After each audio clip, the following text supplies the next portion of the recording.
नहमदुहु व नस्तईनुहु व नस्तगफिरुहु व नऊज़ु बिल्लाहि मिन शुरूरि अंफुसिना व मिन सय्यिआति अअमालिना मन यहदिल्लाहु फला मुदिल्ल लहु व मन युद्लिल्हु फला हादिय लहु व नशहदु अन ला इलाहा इल्लल्लाहु वहदहु ला शरीका लहु व नशहदु अन्न सय्यदना व हबीबना व मौलाना मुहम्मदन अब्दुहु व रसूलुहु अल्लज़ी अरसलहु बिल्हक़्क़ि बशीरन व नज़ीरा व दाइयन इलल्लाहि बिइज़्निहि व सिराजम मुनीरा फ़क़द क़ाल अल्लाहु तआला फ़ी कलामिहिल मजीद व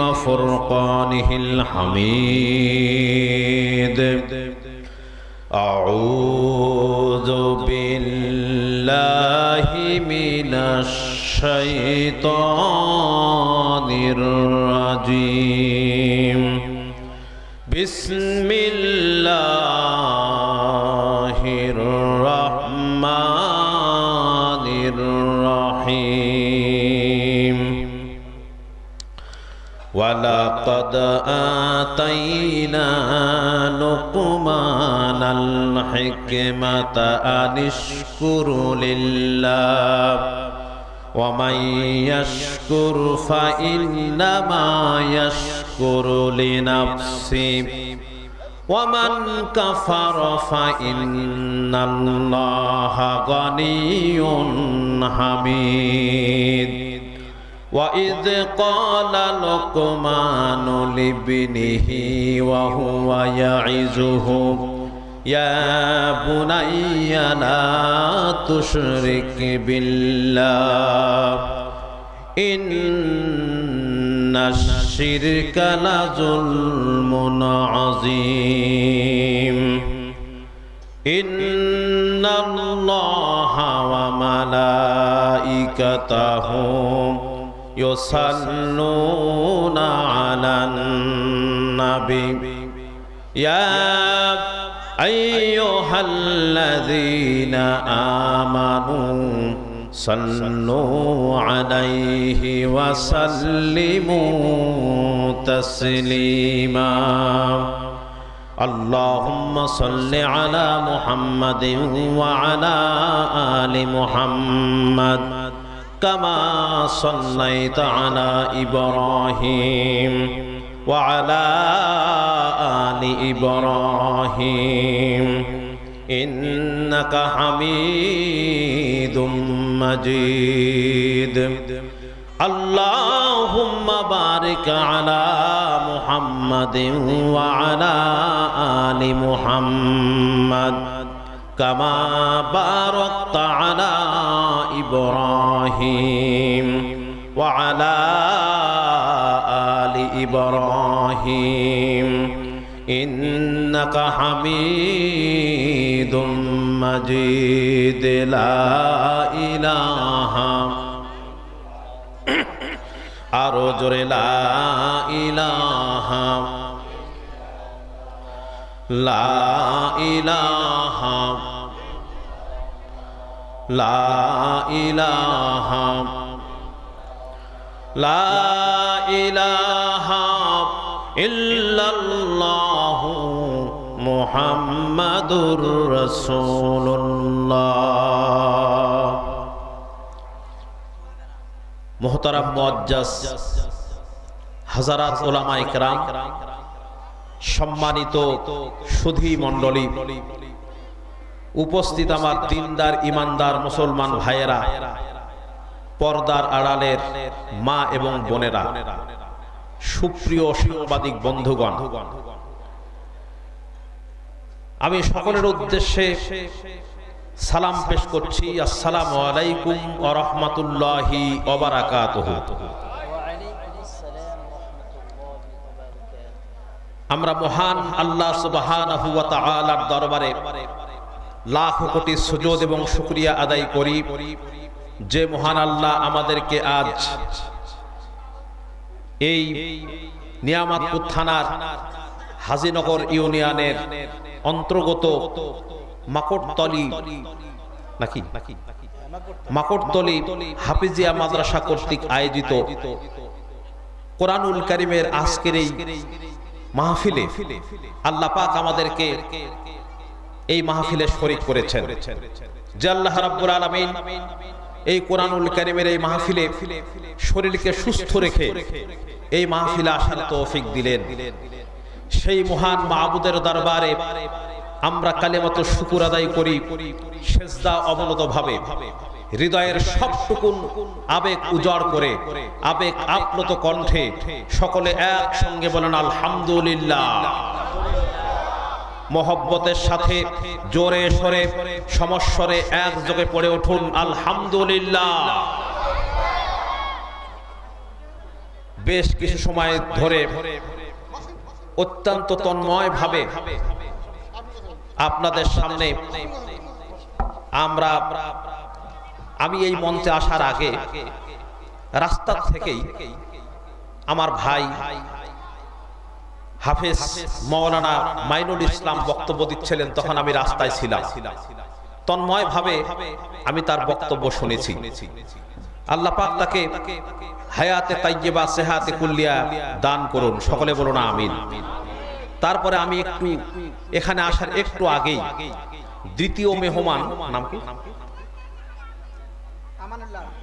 দ্বিতীয় মেহমান হযরতুল আল্লাম মাওলানা মুহাম্মদ আমানুল্লাহ আমান, তিনি অত্যন্ত চমৎকার বক্তব্য রেখেছেন। আল্লাহ তাকেও সুন্দরভাবে সুচারু রূপে জাতিকে কোরআনে কারীম থেকে আরো সুন্দর সুন্দর কথা বলার তৌফিক আল্লাহ পাক যেন দান করেন, সকলে বলুন আমিন। জোরে বলুন আমিন। আপনারা কোরআন শুনতে এসেছেন, মা বোনরা এসেছেন, আপনারা এসেছেন না আসছেন কোনো? এই মা বোনেরা, আমি মা বোনদেরকে অনুরোধ করব, আপনাদের কথার আওয়াজ আসতেছে, আপনারা কথা বলছেন, আপনারা যদি কথা বলেন তাহলে শুনবেন কি করে? কাজে আমি অনুরোধ করে বলবো আপনারা শোনেন, যেহেতু বক্তব্য শুনতে আসছেন। কাজী আমি জানি মাকড়তলী এলাকার মা বোনরা দারুণ ভদ্র মানুষ, ওদেরকে তো একটা কথা বলা লাগে না, ওদেরকে যদি বলা হয় থামেন তো সঙ্গে সঙ্গে থেমে যায়। তো মেহেরবানি করে এখনো আপনাদের কথা সাউন্ড আসছে, আপনারা দয়া করে সাউন্ড কন্ট্রোল করেন, জোরে কথা বলবেন না। বন্ধুগণ, আপনারা কোরআন শুনতে এসেছেন, না আসছেন কোনো আশ্চর্যবলম বিক্রি করা দেখতে, না আসছেন সাপ খেলা দেখতে, আসছেন তো কোরআন শুনতে। জোরে বলুন তো কি শুনতে আসছেন? কোরআনে কারীম শুনতে এসেছেন। সুতরাং আর আপনারা জানেন আজকের এই মাহফিলটি ভিডিও হচ্ছে, অনেক দূর দূরান্ত থেকে ক্যামেরাম্যান এসেছেন, সোহাগ এন্ড মাল্টিমিডিয়া বগুড়া থেকে এসেছেন, রেকর্ড করে ইউটিউবে ছেড়ে দিবে বক্তব্যটা, আপনাদেরকে সারা পৃথিবী দেখবে। এই ওয়াজটা থেকে যাবে কিয়ামত পর্যন্ত, অল বিশ্ব ছড়ে যাবে। আপনাদেরকে সম্মান বজায় রাখতে হবে। আপনারা রাজি আছেন? জোরে বলুন সবাই, রাজি আছেন? সুতরাং কোরআন শুনতে এসেছে। এই কোরআন কার? মানুষের না আল্লাহ? এই কোরআন আল্লাহ পাকের পক্ষ থেকে অবতীর্ণ হয়েছে রাসূল কারীম, সবাই বলুন সাল্লাল্লাহু আলাইহি ওয়াসাল্লামের কাছে এই কোরআনে কারীম অবতীর্ণ হয়েছে। আমার বন্ধুগণ, কিন্তু আমরা হতভাগ্য, আজকে আমরা কোরআনের কাছে যাই না। কোরআনের কাছে কখন যায় জানেন? যখন বাড়ির সোনাদানা চুরি হয়ে গেছে, টাকা চুরি হয়ে গেছে, তখন গেলাম মসজিদের ইমাম সাহেবের কাছে, গিয়া বললো হুজুর আমার তো বাড়ির সোনাদানা সব চুরি হয়ে গেছে, তা আপনি মেহেরবানি করে একটু চাউল পড়ে দেন। তো চাউল পড়ে যদি চোর ধরা যেত, বিশ্বাস করুন অন্তত মুসলমান দেশগুলিতে পুলিশের কোনো চাকরি থাকতো না। আপনার চাকরি হইতো সব মৌলানা সাহেবদের, থানাতে সব মৌলানা সাহেবদেরকে রাখা হতো, আর বলা হতো যে বস্তায় বস্তায় চাউল আপনাদের দিলাম, আপনার খালি চাউল পড়বেন না, চোর ধরবেন। কথা বুঝতে পেরেছেন? সুতরাং চোর ধরার জন্য কোরআন শরীফ আসে নাই, চুরি বন্ধ করার জন্য কোরআন এসেছে। কথাটা কি এক হলো না পার্থক্য আছে? বোঝেন কিনা কথা? আমি মাঝের মধ্যে আপনাদেরকে টেস্ট করব আমার কথা আপনারা কেমন বোঝেন। যদি কথার জবাব দেন তাহলে আমি বুঝবো যে আপনারা বুঝতেছেন, আর যদি জবাব না দেন তাহলে আমি বুঝবো যে আপনারা বুঝতেছেন না। তবে আমার একটাই অনুরোধ, আমি যেখানেই বক্তব্য রাখি ওয়াজ করে আমার সাথে কিন্তু আপনাদের কথা বলতে হবে। রাজি আছেন আপনারা? জোরে বলুন, রাজি আছেন? কথা বললে বক্তব্য জমে যাবে, আর যদি কথা না বলেন বক্তব্য কিন্তু ভালো হবে না। আমি নতুন এসেছি এখানে, আমি আজকে দেখবো আপনারা কেমন বীর পুরুষ। আজকে আমি দেখবো ইনশাআল্লাহুল আজিজ। আমার বন্ধুগণ, কোরআনে কারীম থেকে আমি সূরা লোকমান থেকে আলোচনা করেছি 2-3টা আয়াত মাত্র। এখানে আল্লাহ পাক বলছেন, ওয়ালাকাদ আতাইনা লোকমানাল হিকমা, আমি লোকমানকে সূক্ষ্ম জ্ঞান দান করেছিলাম, আনিশকুরুলিল্লাহ, যাতে করে তিনি আমার অর্থাৎ আল্লাহ পাকের কৃতজ্ঞতা স্বীকার করতে পারে। ওয়া ইয়াশকুরু ফাইন্নামা ইয়াশকুরু লিনাফসি, আর যে ব্যক্তি আল্লাহর কৃতজ্ঞতা স্বীকার করে সে তার নিজের জন্যই কৃতজ্ঞতা স্বীকার করে। ওমান কাফারা, আর যে ব্যক্তি কুফরি করে, ফাইন্নাল্লাহা গানিয়্যুন হামিদ, আর অর্থাৎ আল্লাহর প্রতি অকৃতজ্ঞ নয়, আল্লাহর কৃতজ্ঞতা স্বীকার করেন না, এদের কৃতজ্ঞতার জন্য আল্লাহ মুখাপেক্ষী নন, তিনি নিজেই নিজে প্রশংসিত। ওয়ালাকাদ আতাইনা লোকমানাল, এবং তিনি বলছেন ওয়া ইয ক্বালা লোকমানু লিবনিহি ওয়া হুয়া ইয়াইযুহু, আর স্মরণ করো যখন হযরতে লোকমান তার সন্তানকে উপদেশ দিচ্ছিলেন, ইয়া বুনাইয়া, হে প্রিয় বৎস, লা তুশরিক বিল্লাহ, আল্লাহর সাথে শরীক স্থাপন করো না, ইন্নাশ শিরকা লাযুলমুন আযীম, আর শিরক হচ্ছে মস্ত বড় জুলম, মস্ত বড় অপরাধ। এই হলো আয়াতগুলির শাব্দিক তর্জমা। এখন আসুন আমরা ব্যাখ্যার দিকে এগিয়ে যাই। এখানে আল্লাহ পাক বলছেন যে তিনি হযরতে লোকমানকে সূক্ষ্ম জ্ঞান দান করেছেন। বুঝতেই পারেন এই লোকমান সম্পর্কে আল্লাহ পাক বলছেন, আমাদের সমাজে অনেকে দেখা যায় লোকমানকে কেউ নবী মনে করেন এবং লোকমানকে কেউ লোকমান আলাইহিস সালামও বলেন। কি বলেন? বলেন না এরকম?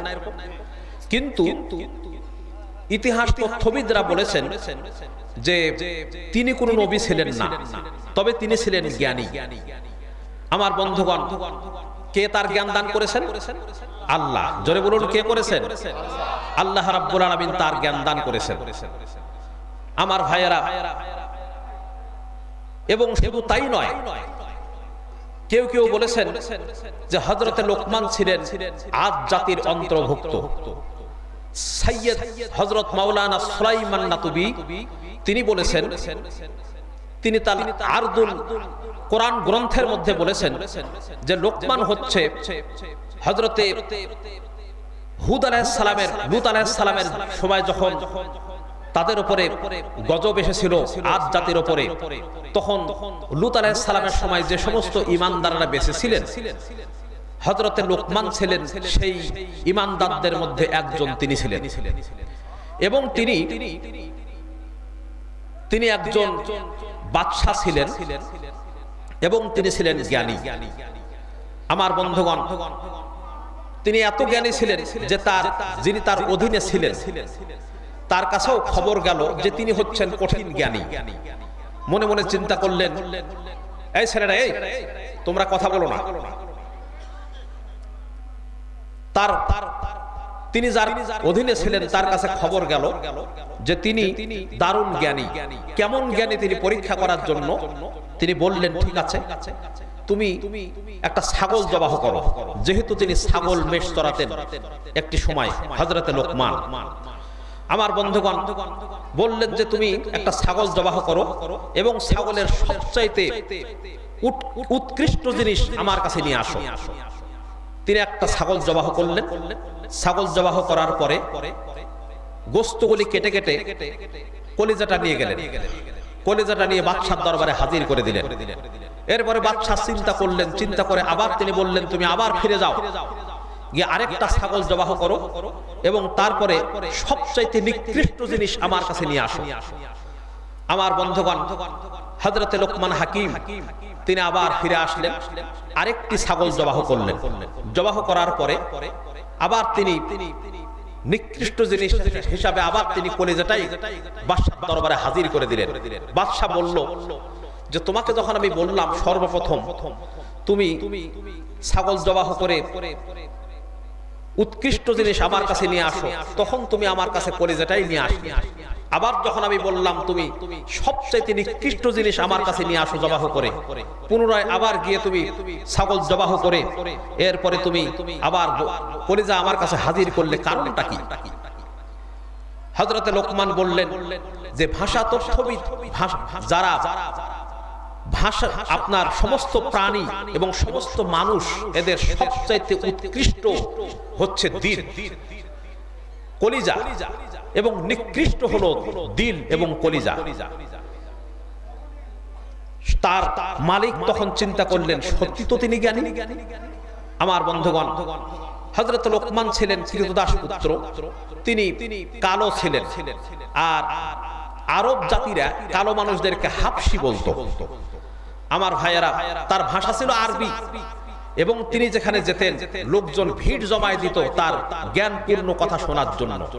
হযরতে লোকমান হাকিম তিনি হচ্ছেন বিশ্ব কবিরাজ। তার কারণ হচ্ছে যে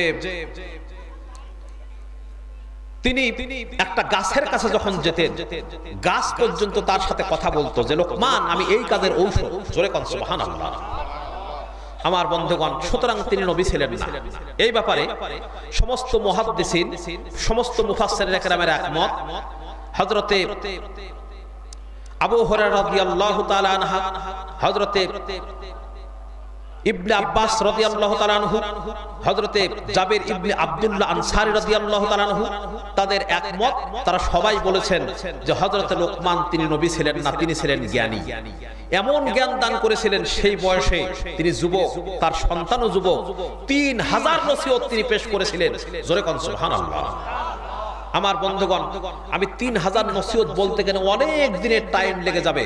অতএব আমি মাত্র এখানে 6টা উপদেশের কথা আজকে বলবো। শুনতে রাজি আছেন? জোরে বলুন, শুনতে রাজি আছেন? 6টা উপদেশের কথা বলবো। সুতরাং এই কোরআনে কারীমের মধ্যে সবকিছু কিন্তু আল্লাহ পাক জ্ঞানের কথা কোরআনে কারীমের মধ্যে লিখে দিয়েছেন। আর এখানে জ্ঞান চর্চা করা হচ্ছে, এখানে কিন্তু জ্ঞান, কোরআনে কারীমের জ্ঞান শিক্ষা দেওয়া হয়। হযরতে ডক্টর শহীদুল্লাহ মারহুম বলেছেন, যদি তোমরা বিদেশ থেকে যতই ডিগ্রি অর্জন করে থাকো না কেন, যদি কোরআনের জ্ঞান যদি তোমাদের না থাকে, তাহলে তোমরা হবে মূর্খ পণ্ডিত। পণ্ডিত থেকে কিন্তু তোমরা হচ্ছে মূর্খ পণ্ডিত। এই জন্য কোরআনের জ্ঞান আমাদেরকে থাকতে হবে। আমার ভাইয়েরা, এই কোরআনে কারীম যখন অবতীর্ণ হচ্ছে নবীজির উপরে, আমার ভাইয়েরা, এই কোরআনে কারীম যখন অবতীর্ণ হচ্ছিল, সঙ্গে সঙ্গে নবীজি কোরআনে কারীম মুখস্থ করতেছিলেন। কোরআনে কারীম মুখস্থ করতে গিয়া তিনি তাড়াহুড়া করতেন, যেহোবা বারবার নাড়াচাড়া করতেন, যাতে করে একটি আয়াত ভুল না হয়ে যায়, যাতে করে একটি সূরা ভুল না হয়ে যায়। খুব গুরুত্ব সহকারে কষ্ট করে তিনি কোরআনে কারীম মুখস্থ করতে শুরু করে দিলেন। আল্লাহ রাব্বুল আলামিন তিনি বরদাস্ত করতে পারলেন না। সঙ্গে সঙ্গে আল্লাহ রাব্বুল আলামিন হযরতে জিবরাইলকে পাঠিয়ে দিলেন। হযরতে জিবরাইল ওহী নিয়ে চলে আসলেন। ওহী নিয়ে আসার সঙ্গে সঙ্গে তিনি বললেন, ও নবী, এত কষ্ট করে আপনার লা তুহাররিকি বিহি লিসানাকা লিতাআজালা বি, ও নবী, কোরআন মুখস্থ করার জন্য এত তাড়াহুড়া করার কোনো প্রয়োজন আপনার নাই। কোরআন মুখস্থ করার জন্য এত তাড়াহুড়া করার আপনার কোনো প্রয়োজন নাই। আমার জিবরাইল আপনার সঙ্গে কোরআন যখন নাজিল করবে, আপনি শুধুমাত্র তা উচ্চারণ করে যাবেন, ইন্না আলাইনা জামাআহু ওয়া কুরআনা। আমার জিবরাইল যখন আপনার প্রতি কোরআনে কারীম নাজিল করবে, আপনি তার সাথে মাত্র একটু উচ্চারণ করে যাবেন। আপনার সিনার ভিতরে গোটা কোরআনে কারীম মুখস্থ করিয়ে দেওয়ার মালিক আমি আল্লাহ। আমি আল্লাহ আপনার মুখস্থ করায় দেব। রাসূলুল্লাহ তো লেখাপড়া জানতেন না। রাসূল লেখাপড়া জানতেন? তিনি লিখতে জানতেন না, তিনি পড়তে জানতেন না। সুতরাং তিনি নিজে বলেছেন ইন্নামা বুইস্তু মুআল্লিমান, আমি পৃথিবীতে প্রেরিত হয়েছি শুধুমাত্র শিক্ষক হিসাবে। জোরে কোন সুবহানাল্লাহ। শিক্ষক হিসাবে তিনি পৃথিবীতে এসেছেন। আমার ভাইয়েরা, আল্লাহর নবী বলেন এই কোরআনের ওহী যখন আমার কাছে এলো, এই কোরআন এত বরকতপূর্ণ, এই কোরআনের কথা আমি যখন জিনেদের কাছে যখন এই কোরআনে কারীম যখন তেলাওয়াত করেছি, ইদে সামিয়াতুহু হাত্তা ক্বালু ইন্না সামি'না কুরআনান আজাবা। আল্লাহর নবী বলেন এই কোরআনে কারীমকে যখন আমি জিনেদের সামনে গিয়ে তেলাওয়াত করেছি, জিনেরা তখন এই কথা না বলে পারে নাই, নিশ্চয় আমরা বড় ধরনের এক আশ্চর্য ধরনের কোরআন শুনেছি। তারা বলছে এই কথা, জিনেরা আমরা একটা আশ্চর্য ধরনের কোরআন শুনেছি। এইরকম ধরনের একটা আশ্চর্য ধরনের কোরআন বলতেছে সেই সব জিনেরা যাদের বয়স হয়েছে 500 বছর, 1000 বছর, 1500 বছর, সেই সব জিনেরা বলছে আমরা একটা আশ্চর্য ধরনের কোরআন শুনেছি। যারা তাওরাত শুনেছে, ইনজিল শুনেছে, জব্বুর শুনেছে, তারা বলছে আমরা একটা আশ্চর্য ধরনের কোরআন শুনেছি। এমন কোরআন ইয়াহদি ইলার রুশদি, যে কোরআন তার শ্রোতাকে, তার পাঠককে হেদায়েতের রাস্তা দেখিয়ে দেয়। ফাআমান্না বি, কোরআন শুনলাম আর সঙ্গে সঙ্গে আমরা ঈমান আনলাম। নবীজি বলেন জিনেরা যখন আমার মুখের কোরআন শরীফের তেলাওয়াত শুনেছে, সঙ্গে সঙ্গে তারা পড়েছে লা ইলাহা ইল্লাল্লাহু মুহাম্মাদুর রাসূলুল্লাহ। জোরে পড়ুন লা ইলাহা, লা ইলাহা,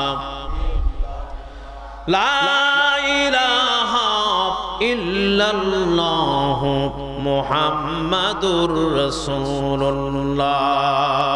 আমার ভাইয়েরা, আল্লাহর নবী বলেন মান কালা বিহি সাদাকা, কোরআন থেকে যে কথা বলে সে সত্য কথা বলে। ভালো করে শুনেন, রাসূলুল্লাহ বলছেন কোরআন থেকে যে ব্যক্তি কথা বলে সে ব্যক্তি কি কথা বলে? ওয়া মান আসদাকু মিনাল্লাহি কিলা, আমি আল্লাহর চাইতে সত্যবাদী আর কে হতে পারে? নবীজি বলেছেন কোরআন থেকে যে কথা বলে সে সত্য কথা বলে। অমানা আমিলা বিহি উজিরা, আর কোরআন দিয়ে, কোরআন পড়ে যা আমল করবে আল্লাহ তাকে দুনিয়ায় শান্তি দিবেন, আখিরাতেও তাকে জাহান্নাম থেকে মুক্তি দিয়া দিবেন। জোরে কোন সুবহানাল্লাহ।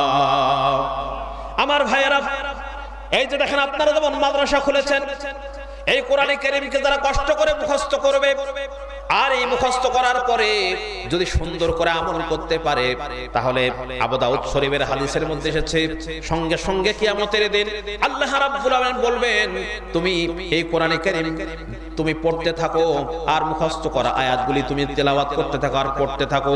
পড়তে পড়তে তেলাওয়াত করো আর ওঠো আর উঠতে থাকো। যারা কোরআনে কারীমের হাফেজ হবে ও কথা বলবে আর সুন্দর করে উঠতে থাকবে। উঠতে উঠতে যেই জায়গায় গিয়ে তোমার তেলাওয়াত শেষ হয়ে যাবে, আমার জান্নাতের ওই জায়গাটা আমি আল্লাহ তোমার জন্য বরাদ্দ করে দেব। জোরে কোন সুবহানাল্লাহ, জোরে জোরে সুবহানাল্লাহ। আমার ভাইয়েরা, কোরআনে কারীম শিক্ষা দেওয়ার কারণে এমন অবস্থা শুরু হয়ে যায়, যারা তালেবে ইলম ছাত্রদের এত মর্যাদা। আল্লাহ রাব্বুল আলামিনের হাবিব বলেছেন এই ছাত্ররা যখন হেঁটে যায় কিতাবুল ইলমের ভিতরে, মিশকাত শরীফের কিতাবুল ইলমের মধ্যে দেখুন সুন্দর করে লেখা আছে, তালেবে ইলম যখন কোন রাস্তা দিয়ে হেঁটে যায় তখন ফেরেশতারা তাদেরকে নূরের পর বিছায়ে দেয়। যখন কোন কবরস্থানের দিক দিয়ে যায় 40 দিন পর্যন্ত কবরের আযাব বন্ধ হয়ে যায়। জোরে কোন সুবহানাল্লাহ। আমার বন্ধুগণ, যদি সমুদ্রের সামনে দিয়ে যদি সমুদ্রের কাছ দিয়ে চলে যায়, সমুদ্রের মাছ পর্যন্ত তার জন্য দোয়া করতে থাকে। জোরে কোন সুবহানাল্লাহ। এই কোরআনে কারীম আপনারা এখানে একটা কত সুন্দর ব্যবস্থা করেছেন। আমার ভাইয়েরা, কোরআনে কারীম শিক্ষা অর্জন করার কারণে কিয়ামতের দিন আল্লাহ রাব্বুল আলামিন সেই দিন হাফেজের যারা যে সমস্ত সন্তানদেরকে রেখে হিফজুল কোরআন মুখস্থ করেছেন, কিয়ামতের দিন তাদের পিতামাতার মাথার উপরে আল্লাহ রাব্বুল আলামিন নূরের টুপি পরিধান করে দিবেন। জোরে কোন সুবহানাল্লাহ। এত সুন্দর নূরের টুপি পরিধান করানো হবে, হাসরবাসীরা প্রশ্ন করবেন আর এই চন্দ্র সূর্যের এত সুন্দর আপনার তাজ টুপি যখন পরে দেওয়া হবে তখন আলোক ঝলমলে শুরু হয়ে যাবে, চন্দ্র সূর্যের আলোগুলিকে ম্লান করে দেবে। হাসরবাসীরা প্রশ্ন করবেন এটা কি কোনো নবী নাকি? বলে না, কোন ওলি নাকি বলে না, তবে কে? জবাব হলো ইনি হচ্ছেন সেই ব্যক্তি যিনি তার সন্তানকে কোরআনে কারীম দুনিয়ায় শিক্ষা দান করেছিলেন, যার কারণে আল্লাহ রাব্বুল আলামিন আজকে এই হাসরের ভিতরে সুন্দর করে আজকের এই হাসরের ময়দানে তাদেরকে মর্যাদা দান করে দিলেন। এত মর্যাদা আল্লাহ রাব্বুল আলামিন দান করেন। আমার ভাইয়েরা, এই হিফজুল কোরআন যারা মুখস্থ করবে এদের জন্য আল্লাহ রাব্বুল আলামিন সুন্দর করে এদের মর্যাদা দুনিয়া এবং আখিরাতে সুন্দর করে দিয়ে দিয়েছেন। আমার ভাইয়েরা, কিন্তু কোরআনে কারীমের প্রতি আজকে আমাদের কোনো মহব্বত নাই। আমরা খালি বলি মুখে মুখে আমরা কোরআনে কারীমকে ভালোবাসি, আল্লাহকে ভালোবাসি, কিন্তু সঠিকভাবে আল্লাহকে আমরা ভালোবাসি না। কি বলেন, কথা ঠিক কিনা? সঠিকভাবে ভালোবাসি না। যদি সঠিকভাবে ভালোবাসতাম তাহলে বিশ্ব ভালোবাসা দিবস এটা হয়ে যেত না। আমার বন্ধুগণ, কি বলেন, কথা ঠিক কিনা? আজকে বিশ্ব ভালোবাসা দিবস, এটা আমি বিশ্ব ভালোবাসা দিবস বলি না, এটাকে আমি বলি বিশ্ব লুচ্ছা দিবস। তার কারণ ইসলামের মধ্যে ভালোবাসার কোনো কমতি নাই, ইসলামের মধ্যে ভালোবাসার কোনো অভাব নাই। যাদের লুচ্ছামি স্বভাব আছে, যাদের গুন্ডামি অভ্যাস আছে, মেয়েদেরকে হরণ করার জন্য তারা একটা দিন বিশ্ব ভালোবাসা দিবস করে থাকে। আমার জীবনে ভালোবাসার কোনো অভাব নাই আমার বন্ধুগণ। সুতরাং এইরকম করে ভালোবাসা করে একটা দিন, যাদের সাথে যাদের খাতির, এই তো সুযোগ, এই সুযোগে একেবারে এমন ভালোবাসা দিবস, হায় হায় রে, শয়তানও এরকম কাজ করে না। জোরে কর নাউজুবিল্লাহ। এই বিশ্ব ভালোবাসা দিবসের মুসলমানদের কোনো প্রয়োজন নাই। জোরে বলুন, দরকার আছে? সবাইকে বলতে হবে, জোরে বলুন, দরকার আছে? দরকার নাই। কিন্তু আজকাল বিশ্ব ভালোবাসা দিবস হচ্ছে। আমার বন্ধুগণ, ওই দলের লোকেরা কিন্তু বেশি এটা উদযাপন করত। আজকে কিন্তু আল্লাহ পাক তাদেরকে দাস মেরে ফেলে দিয়েছে। কি বলেন, কথা ঠিক কিনা? দাস মেরে তাদেরকে নিক্ষেপ করেছেন। আর বলে কি উন্নয়নের সরকার। হাইরে উন্নয়ন, তা তো দেখলাম শুধুমাত্র সফর করতে করতে 300 কোটি 400 কোটি টাকা শেষ করে ফেলে দিয়েছে, এত উন্নয়ন করেছে। আমার বন্ধুগণ, সুতরাং আজকে দাড়ি টুপি দেখলেই আমাদেরকে বলে আমরা নাকি রাজাকার। জোরে কর নাউজুবিল্লাহ। ভাইয়েরা আমার, রাজাকার শব্দের অর্থ করা কি জানে? রাজাকার শব্দের অর্থ হচ্ছে ইসলামী স্বেচ্ছাসেবক বাহিনীকে রাজাকার বলা হয়, ইসলামী দলকে রাজাকার বলা হয়। তার মানে ওদের মধ্যে এখন চুলকানি শুরু হয়ে গেছে। চুলকানি বোঝেন? চুলকাতে দারুণ ইমেজ লাগে, তারপরে এক সময় জ্বলতে শুরু হয়ে যায়। বাড়িঘর ভেঙ্গে ভেঙ্গে শেষ করলো। এদের টিভির পর্দায় দেখেন নাই? কি বলেছেন, দেখেছেন কিনা? টিভির পর্দায় বুল্ডোজার দিয়ে একেবারে শেষ করে দিয়েছে। এই জন্য করেছে, আমার বন্ধুগণ, এখনো ভালো হন। 100 বছর পর্যন্ত আপনারা ক্ষমতার স্বাদ আপনারা পাবেন না। আমার বন্ধুগণ, আলেমদেরকে যে কষ্ট দিয়েছেন, মাওলানা দেলাওয়ার হোসেন সাইদি তিনি বলেছেন, ইন্দুরের গর্ত তোমরা পাবে না পালাবার জন্য। সত্যি পাইনি। এত ভালোর জন্য একেবারে দিল্লি শহর বসে বসে উস্কানিমূলক বার্তা বলছেন একটা নাস্তিক মহিলা। এর নাম আমি নিতে চাই না, তারপরও সবাই তো বুঝতে পারবেন না।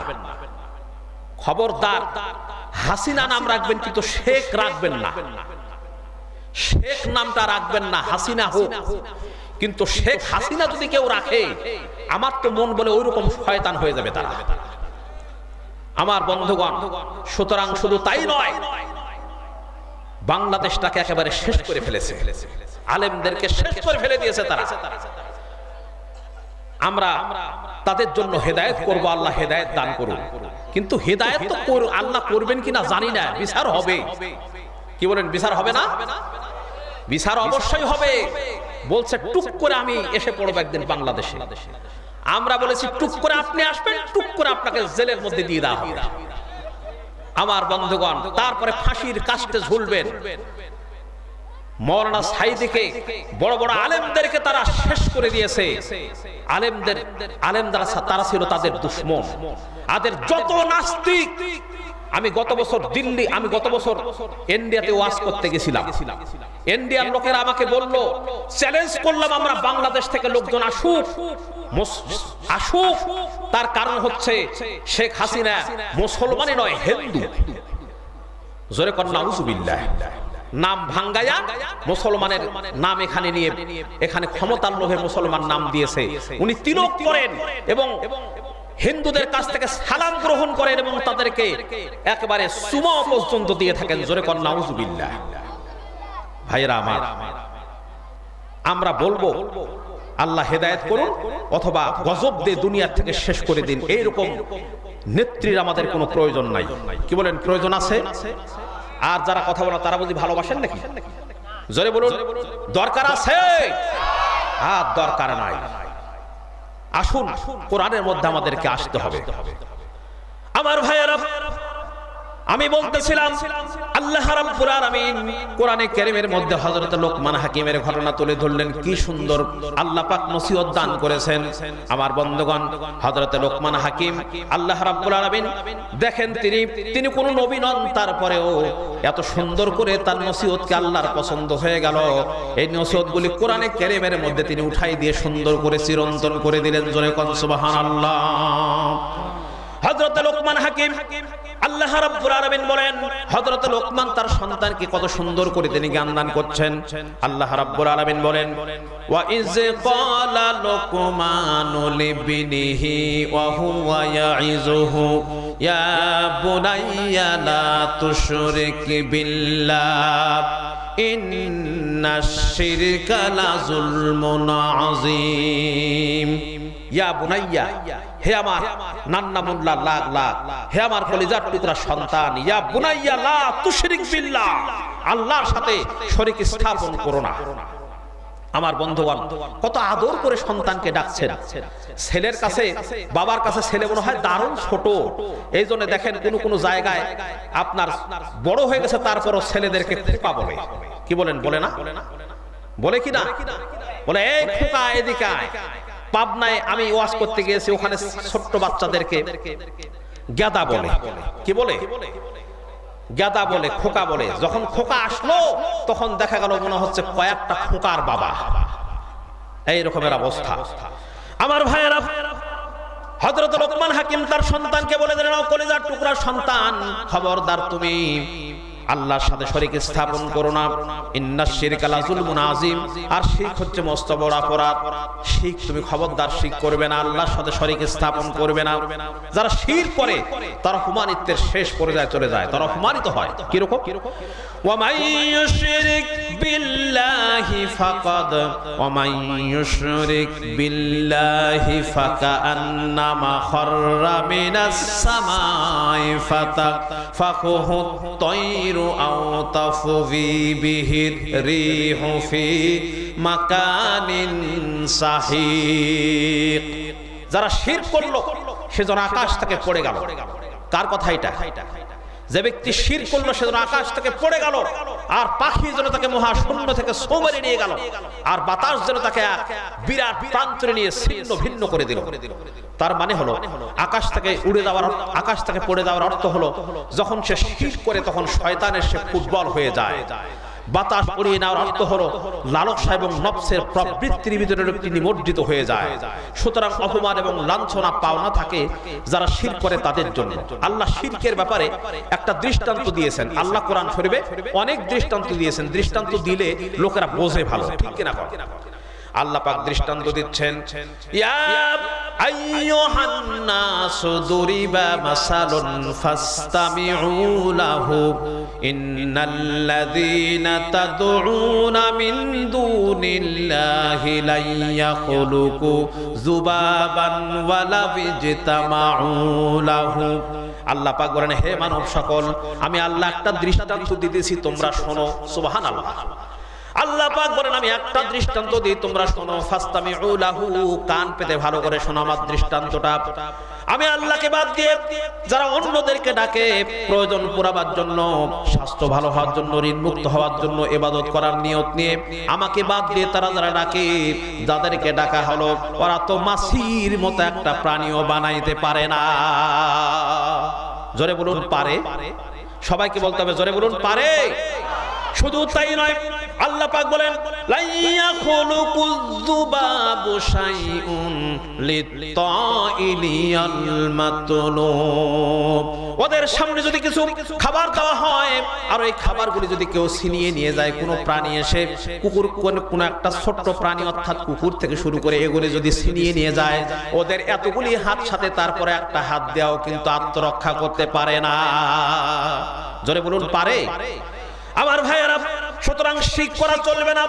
যারা শিরক করবে তাদের জন্য আল্লাহ পাক বলেন ওয়া মাইয়ুশরিক বিল্লাহি ফাকাদ হাররামাল্লাহু ইলাইহিল জান্নাতা ওয়া মাওয়াকুমুন নার ওয়া মা লাকুম মিন নাসিরিন। আল্লাহ পাক বলেন যারা শিরক করবে আল্লাহ রাব্বুল আলামিন তাদের জন্য জান্নাত তাদের জন্য হারাম করে দিবেন। জান্নাত তাদের জন্য হারাম করে দিবেন। তাহলে হযরত লোকমান হাকিম প্রথম তার সন্তানকে বললেন, ও কলিজার টুকরা সন্তান, শোনো, খবরদার শিরক করো না, আল্লাহর সাথে শিরক স্থাপন করো না। আর ইন্নাশ শিরকা লাযুলমুন আযীম, শিরক হচ্ছে মস্ত বড় অপরাধ। আপনারা বিরক্ত হচ্ছেন নাকি? আমি কিন্তু বিরক্ত করার বক্তা নই। একজনের অভ্যাস ছিল আপনার চোখ মুজে মুজে ওয়াজ করত। প্রথম যখন ওয়াজ করতেছিল মাঠ ভর্তি লোক ছিল, চোখ খুলে দেখে যায় একটা লোক নাই, শুধু ওই মাইক ম্যান বসে আছে। মৌলভী সাহেব বলছে এলাকার লোকেরা এমন মুনাফিক, আমার ইথে চলে গেল, তুমি খাঁটি মুসলমান যে এখানে বসে আসো। মাইকম্যান বলছে হুজুর আমি খাঁটি মুসলমান কিনা আমি জানি না, আমি হচ্ছে মাইকম্যান, আপনি মাইকও ছাড়ছেন না, আমিও যেতে পারছি না, তাহলে আমি থাকি নাকি? এইরকমের অবস্থা। সুতরাং ভালো করে শুনতে হবে। হযরত লোকমান হাকিম তার সন্তানকে বললেন, প্রথম নসিহত তার সন্তানকে বললেন, কলিজার টুকরা সন্তান শোনো, শিরক করো না, আল্লাহর সঙ্গে শরীক স্থাপন করো না। শিরক হচ্ছে মস্ত অপরাধ, মস্ত বড় অপরাধ। ভাইয়েরা আমার, দুই নম্বরে বোধ হলো হযরত লোকমান হাকিম তার সন্তানকে বললেন, আল্লাহ রাব্বুল আলামিন কোরআনে কারীমের মধ্যে তুলে ধরলেন, হযরত লোকমান হাকিম তার সন্তানকে বললেন, কলিজার টুকরা সন্তান শোনো, ওয়ালা তামশি ফিল আরদি মারহান ইন্নাকা লান তাখরিকাল আরদা ওয়ালান তাবলুগাল জিবালা তুলা।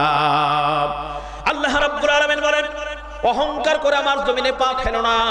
তুমি কি পারবে অহংকার করে আমার জমিনটাকে একটা লাথি মেরে তুমি কিন্তু ফাটাই দিতে পারবে না? কি বলেন, পারা যাবে নাকি? লাথি মেরে ফাটাতে পারবে? লাথি মেরে ফাটানো যাবে না। তুমি কি পারবে অহংকার করে জমিনকে লাথি মেরে ফাটাতে পারবে না। আর একটা লাফ দিয়ে কখনো কিন্তু আমার আসমানকে তোমরা পার হতে পারবে না। সুতরাং ও ছেলে, অহংকার করো না। আমার বন্ধুগণ, হযরত লোকমান হাকিম তার সন্তানকে বলে দেন, ও কলিজার টুকরা সন্তান শোনো, খবরদার অহংকার করে মানুষের সঙ্গে কথা বলবে না। আর খবরদার অহংকার করবে না, মানুষের সঙ্গে ভদ্রতার পথ অবলম্বন করবে, ভদ্রতার সঙ্গে কথা বলবে। আর খবরদার মাথায় ঝাঁকি দিয়া চোখটা মোটা করে মানুষের সঙ্গে কথা বলো না। আর মধ্যম পথ অবলম্বন করে চলবে। চিৎকার করে কখনোই মানুষের সঙ্গে কথা বলবে না। তার কারণ হলো যারা চিৎকার করে তাদের স্বভাব হলো গাধার সমতুল্য। গাধারা সব সময়ের জন্য খালি চিল্লাচিল্লি করে। কি বলেন, করে না? গাধারা চিল্লাচিল্লি করে সব সময়ের জন্য। সুতরাং অহংকার করা চলবে না। কিন্তু আজকাল আমরা অহংকারে ভরা। কি বলেন, ঠিক কিনা? কত অহংকার! টাকা যদি একটু বেশি থাকে, একটা ডাক দিলে শুনতে পায় না, ঘাড় এইরকম বাঁকা করে হাঁটে। ওই ঘাড় সোজা করে দেওয়ার ক্ষমতা আল্লাহর আছে। জোরে বলুন আছে কিনা? সবাইকে বলতে হবে, জোরে বলুন আছে কিনা? অহংকার করা চলবে না। এই জন্য আমি একটা গানের মাধ্যমে এরকম বলে থাকি, টিপ দিলে রঙের বেলুন যাবে ফাটিয়া, কিসের এত বড়াই করো, দুই দিনের দুনিয়া, দুই দিনের দুনিয়া। টিপ দিলে রঙের বেলুন যাবে ফাটিয়া, কিসের এত বড়াই করো, দুই দিনের দুনিয়া, দুই দিনের দুনিয়া। কি বলেন, কথা ঠিক কিনা? আল্লাহ রাব্বুল আলামিন বলেন, ইন্নাল্লাহা মান কানা মুখতালিন ফাখুর। আল্লাহ রাব্বুল আলামিন বলেন, নিশ্চয়ই অহংকারী এবং ফখরকারীকে আল্লাহ কখনোই পছন্দ করেন না। আমার বন্ধুগণ, কিসের তোমার অহংকার হবে? যার জন্মের উৎস এক ফোঁটা নাপাক পানি, যে নাপাক পানি শরীর থেকে নির্গত হলে পারে গোসল করা খরচ হয়ে যায়, ওই লোকের আবার অহংকার কিসের? অহংকার কেবলমাত্র একজন করতে পারেন, তার নাম কি? জোরে কোন? তার নাম হলেন আল্লাহ। জোরে বলুন কি নাম? তার নাম হলো আল্লাহ। আল্লাহ অহংকার করবেন। সুতরাং হাদিসে কুদসির মধ্যে এসেছে, আল্লাহ পাক পরিষ্কার করে বলেছেন, অহংকার হলো আমার ইজার স্বরূপ, আমার চাদর স্বরূপ। যারা অহংকার করে সেজন্য আমি আল্লাহর চাদর নিয়ে টানাটানি করে। জোরে কর নাউজুবিল্লাহ। আমার বন্ধুগণ, অহংকার করা চলবে না। 2 নম্বর হয়ে গেল। 3 নম্বর উপদেশ হলো আল্লাহ রাব্বুল আলামিন হযরত লোকমান হাকিম সম্পর্কে এবার বলছেন। হযরত লোকমান হাকিম তার সন্তানকে কি সুন্দর করে উপদেশ দিচ্ছেন, ইয়া বুনাইয়া আকিমিস সালাহ ওয়া আমরু বিল মা'রুফি ওয়া নাহাউ আনিল মুনকার ওয়ালিল্লাহি আকিবাতুল উমুর। আল্লাহ পাক বলেন, হযরত লোকমান হাকিম তার সন্তানকে বলেন, ও কলিজার টুকরা সন্তান, নামাজ প্রতিষ্ঠা করো, ওয়া আমরু বিল মারুফ, ভালো কাজের আদেশ করো, ওয়া নাহাউনা আনিল মুনকার, অন্যায় কাজ থেকে মানুষকে ফেরাও। কয়দিন আমাদের সন্তানকে আমরা বললাম। শুধু তাই নয়, 7 বছর যখন বয়স হবে নামাজের কথা আমাদেরকে বলতে হবে। 10 বছর যখন হবে তখন তাদেরকে প্রহারের কথা বলা হয়েছে। কি বলেন, হয়েছে কিনা? কয়দিন প্রহার করেছি আমরা? আজকাল নামাজের কথা কোনো তাগিদ নাই, নামাজের কথা কিছুই নাই। আর সন্তান যদি একটু বড় হয়ে যায়, আর যদি একটু গরিবের মেয়েকে যদি বিবাহ করে, মেয়েটা মনে করেন সুন্দর, মেয়েটা নেককার, মেয়েটা সুন্দর ইসলামিক মহিলা যদি হয়, যদি গরিব হয়, যদি বিবাহ করে, তাহলে বাবা সঙ্গে সঙ্গে বলে, শোন, আমার কাছ থেকে অনুমতি না নিয়ে তুমি বিবাহ করেছো, সুতরাং তোমাকে আমি বাড়িতে আর রাখবো না। সঙ্গে সঙ্গে একেবারে সে ত্যায্যপত্র করে দেয়। কে বলেন, দেয় কিনা? জোরে বলুন, দেয় কিনা? ত্যায্যপত্র করে দেয়। তার নিজের সদা করার জন্য, বিবাহ করার জন্য, ত্যায্যপত্র করার জন্য অর্ডার করছেন, কিন্তু কোন সন্তান নামাজ পড়ে না। এই জন্য কোন বাবা কোনো এই ব্যাপারে কোনোদিন কোন সন্তানকে এরকম ত্যায্যপত্র করা হয় নাই। কি বলেন, হয়েছে? জোরে বলুন, হয়েছে। কিন্তু নামাজ পড়তেই হবে। আমার ভাইয়েরা, নামাজ আমাদেরকে আদায় করতে হবে।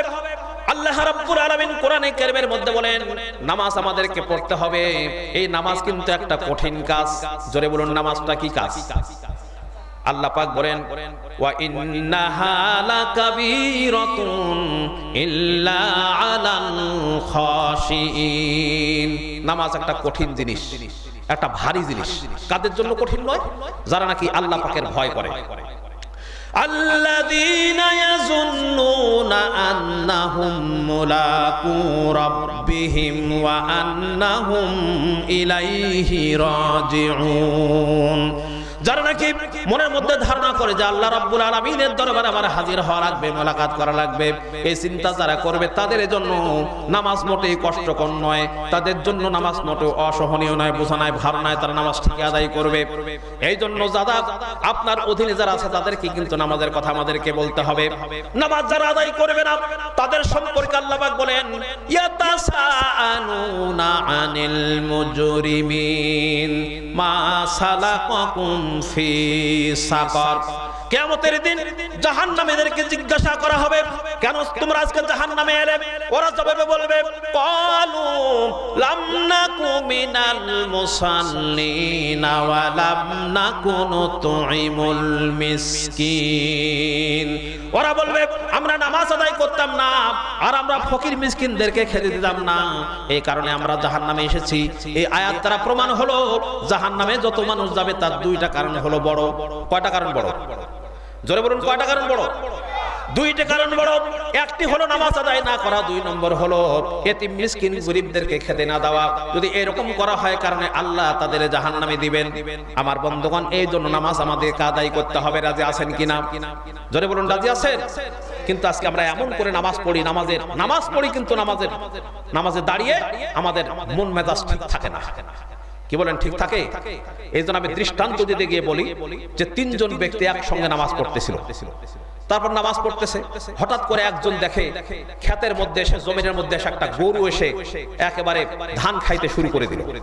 একজন বলছে, এই আমাদের সব জমিনের ধানগুলি একেবারে গরু খেয়ে সব শেষ করে দিল।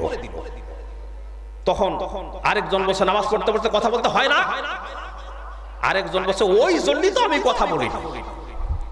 আমার বন্ধুগণ, তিনজনে কিন্তু কথা বলেছে। বলেন তো নামাজ হলো? জোরে বলুন, নামাজ হলো? নামাজ হলো না। সুতরাং সঠিকভাবে নামাজ আমাদেরকে আদায় করতে হবে। এই নামাজ আজকে আমরা করি না। আমার বন্ধুগণ, জীবনের শেষ নামাজটি আল্লাহর নবী মসজিদে নববীতে যেতে পারেন নাই, যেতে পারছেন না, হাঁটতে পারেন না। দুইজন সাহাবীর কাঁধের উপর ভর করে কষ্ট করে তিনি পৌঁছেছেন, বক্তব্য রাখলেন। ও আমার সাহাবীরা, আল্লাহ রাব্বুল আলামিন এই জমিনে তার এক বান্দাকে জাগতিক সব সম্পদ দিয়েছিলেন। সেই বান্দা জাগতিক সমস্ত সম্পদকে উপেক্ষা করে এক আল্লাহর সঙ্গে দেখা করার জন্য প্রস্তুতি নিয়েছেন। কথার অর্থ কেউ কিছু বুঝলো না। হযরত আবু বকর রাদিয়াল্লাহু তাআলা কাঁদতে কাঁদতে বেখতার হয়ে যাচ্ছেন, কাঁদতে কাঁদতে পাগলের মতো হয়ে যাচ্ছেন। সাহাবীরা মনে চিন্তা করলেন, আবু বকর বড় মানুষ, এত কাঁদতে কেন? হুজুর কার না কার কথা বললেন। জ্ঞান বৃদ্ধ, বড় বৃদ্ধ হযরত আবু বকর বুঝতে পেরেছেন तमाम পৃথিবীর জাগতিক সম্পদ আল্লাহ দিতে চেয়েছেন তার হাবিবকে। তার হাবিব সমস্ত সম্পদকে উপেক্ষা করে মাওলার সঙ্গে দিদার করার জন্য প্রস্তুতি নিয়েছেন। তার মানে হলো অযুতি বিলম্বে আমরা সাহাবীরা রাসূলের থেকে জন্মের মতো এতিম হয়ে যাব। হুজুর বললেন, আজ থেকে মসজিদে নববীর সমস্ত দরজাগুলি বন্ধ হয়ে যাবে, শুধু আবু বকরের দরজাটা খোলা থাকবে। হযরতে আবু বকরকে দায়িত্ব দিয়ে রাসূল পাক হুজরা শরীফে চলে গেলেন। পরবর্তী নামাজ রক্তে এশা রক্ত হয়ে গিয়েছে। সাহাবীরা অনেকক্ষণ অপেক্ষা করে হযরতে আবু বকর রাদিয়াল্লাহু তাআলা কিমতে জায়গা দিয়ে দিলেন। তিনি নামাজ শুরু করলেন, পিছনে সাহাবারা কান্দা শুরু করে দিলেন। তাদের মনে ধারণা হলো আল্লাহর নবীর পিছনে নামাজ পড়া জীবন আমাদের আর কিসমতে হবে না। সাহাবীরা কাঁদতেছেন, আল্লাহর নবী তারা কাকর বেহুশ হয়ে পড়ে, আবার একবার হুঁশে আসেন। নবীজি হুঁশে এসে হযরত আয়েশাকে জিজ্ঞেস করেন, আয়েশা রে এখন কোন সময়? হযরত আয়েশা বলেন, হুজুর নামাজ রক্ত হয়ে গেছে। সাহাবায়ে কেরাম আপনার অপেক্ষা করে জামাত শুরু করে দিয়েছেন। হুজুর বলেন, দরজাটা খুলে দাও, আমি একটু দৃশ্যটা দেখি। দরজা খুলে দেওয়া হলো। হযরত আয়েশার কাঁধের উপরে হুজুর মাথা উঁচু করে মসজিদে নববী নামাজের দৃশ্য দেখে কয়েকবার তাকায় থেকে তিনি শুয়ে পড়লেন। হুজুরের দুই চোখ দিয়ে পানি বেয়ে পড়তে লাগলো। হযরত আয়েশা বলেন, হুজুর নামাজের দৃশ্য দেখে আপনি কাঁদেন কেন? আল্লাহ নবী বলেন, শরীফ এটা কোনো দুঃখের পানি নয়, আমার চোখে পানি স্বরূপ তৃপ্তির পানি। আজকে যে জামাতের নামাজের দৃশ্য দেখলাম, এই জামাতকে কায়েম করার জন্য তায়েফের ময়দানে আমার রক্ত দিয়ে তায়েফের ময়দান বঞ্চিত হয়েছে, উহুদের ময়দান আমার দন্দান মোবারক শহীদ হয়েছে, সাহাবায়ে কেরাম জীবন দিয়েছেন। এই কষ্টের বিনিময়ে আজ জামাত কায়েম হয়ে গেছে। দৃশ্য দেখে আমার মনে পড়লো, কিয়ামত পর্যন্ত আমার যত উম্মত পৃথিবীতে আসবে এইভাবে করে তারা জামাত বন্ধ হয়ে নামাজ আদায় করবে। ভাইরা আমার, রাত বাড়তে লাগলো, মাথার যন্ত্রণা আরো বেড়ে যেতে শুরু করলো। আজওয়াজায়ে মুতাহারাত কাঁদেন, সাহাবীরা কাঁদতেছেন, স্ত্রীরা সবাই কাঁদতেছেন। মনে মনে চিন্তা করলেন, আজকের রাতটুকু মনে হয় তিনি আর পাড়ি দিবেন না। আমার বন্ধুগণ, কখনো বেহুশ কখনো হুঁশ, কিছুক্ষণ পরে হুঁশ হলেন। তারপরে দেখেন হযরতে ফাতেমা এমন কাঁদতেছেন যা দেখার মতো না। আল্লাহর নবী হযরতে ফাতেমা কি কাছে ডাকলেন, কানে কানে কি যেন বললেন। হযরত ফাতেমার কান্না বন্ধ হয়ে গেল। হযরত আয়েশা ফাতেমাকে ডেকে বলেন, মা হুজুর তোমার কানে কানে কি বললো আর তোমার কান্না বন্ধ হয়ে গেল? হযরত ফাতেমা বলেন, ইয়া আম্মা জান, আমার আব্বা জান আমার কানে কানে বললেন, মা ফাতেমা রে তুই কাঁদিস না, তোর কান্না আমার বরদাস্ত হয় না, তোমাকে কাঁদতে হবে না। আমি তোমাকে সুসংবাদ দিয়ে দিতেছি, আমার ইন্তেকালের পরে সর্বপ্রথম তোমার সাথে আমার দেখা হয়ে যাবে। তার মানে হলো আমি বুঝতে পেরেছি আমার আত্মীয় স্বজনদের ভিতরে সবার আগে আমার মওত হবে, আর আমি আমার আব্বার সঙ্গে আমি শামিল হতে পারবো। জোরে কোন সুবহানাল্লাহ। আমার বন্ধুগণ, হযরত আয়েশাকে রাসূল ডাকলেন। হযরত আয়েশা কাছে গিয়ে বলেন, ইয়া রাসূলুল্লাহ, বলেন কি হয়েছে? এবার তিনি বললেন, আয়েশা ওই যে আমি 6টা সোনার টুকরা রেখেছিলাম, ওই সোনার টুকরাগুলি তুমি কি করেছো? সঙ্গে সঙ্গে তিনি বললেন, হুজুর আমি সুন্দর করে হেফাজত করে রেখে দিয়েছি। আল্লাহর নবী বললেন, না না, তাড়াতাড়ি করে তুমি গরিব দুঃখীদের মাঝে দান করে দাও। ওয়াহশুরনি ফি সুবরাতিল মাসাকিন, আয় আল্লাহ তুমি আমার মিসকিনের মওত দাও, মিসকিনের সঙ্গে আবার হাসর নসিব করে দাও। হযরত আয়েশা দান করে দিলেন। আমার ভাইয়েরা, কিছুক্ষণ পরে তিনি বেহুশ আবার হুঁশ। এরকম করতে করতে একটু পরেই তার চোখ খুলে গেল। তিনি বললেন, জিবরাইল কাছে এসো, জিবরাইল কাছে এসো। 3 বার করে তিনি বললেন। জোরে বলুন কয়বার? সবাইকে বলতে হবে, জোরে বলুন কয়বার? তিনবার বললেন। এবার সঙ্গে সঙ্গে হযরত জিবরাইল কাছে এসে বলেন, আসসালামু আলাইকা ইয়া রাসূলুল্লাহ, ইন্নাল্লাহা ইয়াকরাউকাস সালাম। হে আল্লাহর রাসূল, আপনি আমার সালাম গ্রহণ করুন। আপনি যতটুকু জানেন তার চাইতে আল্লাহ বেশি জানেন, তারপরও আপনার মুখ থেকে আল্লাহ শুনতে চেয়েছেন আপনি কেমন আছেন, আপনি কেমন আছেন। এবার তিনি বলেন, ও জিবরাইল, আমি বড় কষ্টে আছি, বড় কষ্ট আছে জিবরাইল। এবার সঙ্গে সঙ্গে পিছনের দিকে ইঙ্গিত করে হযরতে জিবরাইল বলে দিলেন, এবার জিবরাইল বলে দিলেন, হুজুর, আজকে আমি একটা নতুন ফেরেশতা নিয়ে এসেছি, যে ফেরেশতার নাম হলো মালাকাল মউত। মালাকাল মউত হযরত আজরাইল কাছে গিয়ে বলেন, আসসালামু আলাইকা রাসূলুল্লাহ, আপনি মেহেরবানি করে আমার সালাম গ্রহণ করুন। সুতরাং আমি আদম আলাইহিস সালাম থেকে এই পর্যন্ত কারো কাছে আমি অনুমতি চাই নাই, আজকের পরের থেকে আমি কারো কাছে কোনো অনুমতি চাইবো না। আজকে আপনার অনুমতির জন্য আমি দাঁড়িয়ে আছি, আপনি যদি আমাকে অনুমতি দেন তাহলে আমি আপনার জান কবজ করব। নবীজি বলেন, ও মালাকাল মউত, আমি যদি জান কবজের অনুমতি না দিই তাহলে তুমি কি করবে? হযরত আজরাইল বললেন, হুজুর, আমি সঙ্গে সঙ্গে আল্লাহর কাছে আবার ফিরে চলে যাব। জোরে কোন সুবহানাল্লাহ। তিনি হযরত জিবরাইল বলেন, ইয়া রাসূলুল্লাহ, আপনার দিদারের জন্য আল্লাহ রাব্বুল আলামিন ইন্তজার করতেছেন।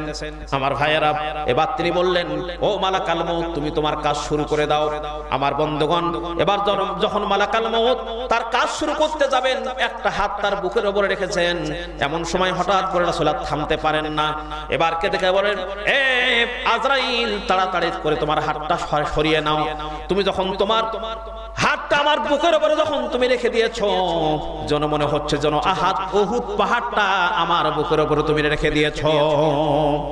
এইরকম যদি কষ্ট হয় আমার উম্মতরা কেমন করে সহ্য করবে? এবার তিনি বলেন, ইয়া রাসূলুল্লাহ, আমি এমন করে জান কবজ করতেছি, কারো এত ধীরে আমি জান কবজ করি নাই, আপনার জান এত ধীরে আমি কবজ করতেছি। আমার বন্ধুগণ, এবার দ্বিতীয়বারে যখন আবার জান কবজ করতে যাবেন, এমন সময় যখন আবার আরেকটি হাত যখন রাখলেন, আল্লাহ রাসূল আর থামতে পারেন না। সঙ্গে সঙ্গে তিনি বললেন, আজরাইল, তুমি তোমার হাতটা সরিয়ে নাও। তার কারণ হলো, এবার যখন তুমি দ্বিতীয়বারে তোমার হাত যখন আমার বুকের উপরে রেখে দিয়েছো, আমার মনে হচ্ছে যেন তামাম পৃথিবী আমার বুকের উপরে তুমি রেখে দিয়েছো। এই অবস্থা যদি হয় কেমন করে সহ্য করবে আমার উম্মতেরা? সুতরাং আজরাইল, আজকে তুমি আমাকে সব কষ্ট দিয়ে দাও, আমার উম্মতেরা যেন মৃত্যুর সময় যেন এরকম কষ্ট যেন না পায়। আমার বন্ধুগণ, সঙ্গে সঙ্গে তিনি বললেন, হুজুর, আপনি যখন এই কথা বললেন, আপনার উম্মতেরা যদি একটি কাজ করে, একটি যদি আমল করে, তাহলে কিন্তু কাজ হবে দুইটা। জোরে বলুন, কয়টা? একটু সবাইকে বলতে হবে, জোরে বলুন, কয়টা? দুইটা কাজ হবে। প্রত্যেক ফরজ নামাজের পরে, প্রত্যেক ফরজ নামাজের পরে যদি আয়াতুল কুরসি পড়ে, অনেকে কিন্তু আয়াতুল কুরসি জানে, অনেকে জানে না। কি বলেন, ঠিক কি না? অনেকে জানে, অনেকে জানে না। আয়াতুল কুরসি মুখস্থ না থাকলে মুখস্থ করে নেবেন। হযরত আজরাইল বলেন, হুজুর, যদি আপনার উম্মতেরা প্রত্যেক ফরজ নামাজের পরে আয়াতুল কুরসি যদি পাঠ করে বুকে ফুঁক দেয়, তাহলে তার দুইটা কাজ হবে। আয়াতুল কুরসি পড়ার সঙ্গে সঙ্গে আল্লাহর দায়িত্ব হবে, আল্লাহ পাক কিয়ামতের দিন মুসিবতের সময় ওই ব্যক্তিকে বিনা হিসাবে আল্লাহ পাক জান্নাত দান করে দিবেন। আর একটা হবে কাজ, আয়াতুল কুরসি যদি নিয়মিতভাবে আমল করে, তাহলে অবশ্যই কিন্তু আল্লাহ রাব্বুল আলামিন যখন তার মৃত্যু দান করবেন, তখন এমন ভাবে ঘুমিয়ে যাবে, মৃত্যু কেমন করে হচ্ছে, মৃত্যুর যন্ত্রণা কেমন হয়, এইটার পর্যন্ত মানুষ পাবে না। জোরে কোন সুবহানাল্লাহ। সুতরাং অবশ্যই আমাদেরকে বুঝতে হবে। আমার বন্ধুগণ, হযরত আজরাইল জান কবজ করা শুরু করে দিলেন। বিদায় মুহূর্তে আল্লাহর নবী সন্তানের কথা বললেন না, কলিজার টুকরা নাতির কথা বললেন না। যে কথা তিনি বললেন সেটা হলো আসসালাত, আসসালাত ওমা মালাকাত আইমানুকুম, নামাজ, নামাজ, আমার উম্মতের নামাজ আদায় করো। আমার বন্ধুগণ, এই নামাজকে আমরা ফালতু কাজ বলে মনে করি। আমার বন্ধুগণ, নামাজ পড়বেন, নামাজ পড়বেন, নামাজ ছেড়ে দিবেন না বলেন তো শয়তান আল্লাহর কয়টা হুকুম ভেঙেছিল? ইবলিস কয়টা হুকুম ভেঙেছে? কয়টা? একটা। জোরে বলুন, কয়টা? একটা হুকুম ভাঙ্গা কি হয়েছে? শয়তান। জোরে কোন কি হয়েছে? একটা মানুষ যদি 5 ওয়াক্ত নামাজ ছেড়ে দেয়, 5 ওয়াক্ত নামাজের ভিতরে আল্লাহ 17টা হুকুম আছে। কয়টা হুকুম? একটা হুকুম ভাঙার কারণে ইবলিস হয়ে গেল শয়তান। আর যারা 24 ঘন্টায় আল্লাহ 17টা করে হুকুম ভাঙে, তারা তো শয়তানের বাবা হয়ে যায়। শয়তান দূর থেকে সেলুট মারে যে বাবা তুমি শুধু বাপ না আমার ওস্তাদ, একটা হুকুম ভঙ্গ করে আমার এই দশা হয়েছে, আর তুমি 24 ঘন্টায় আল্লাহ 17টা করে হুকুম ভাঙ্গো, তুমি তো শয়তান না, শয়তানের চাইতে বেকায়দা।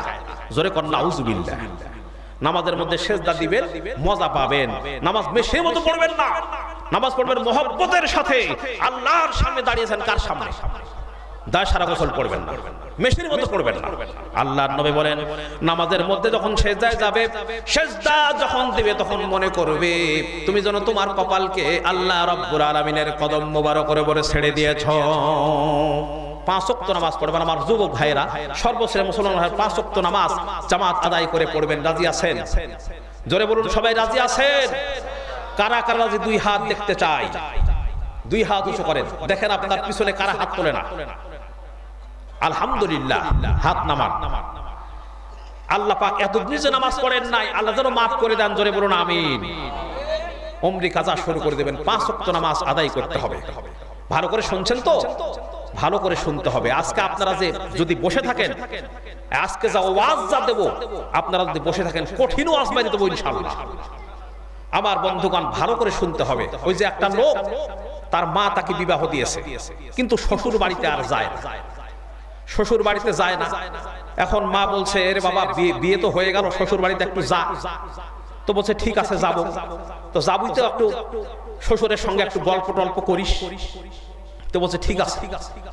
এখন চলে গেছে শ্বশুর বাড়ি। যাওয়ার পরে যেহেতু নতুন জামাই প্রথম গিয়েছে, বুঝতে তো পাচ্ছেন কেমন আপনার আদর সম্মান হয়। কি বলেন, কথা ঠিক কিনা?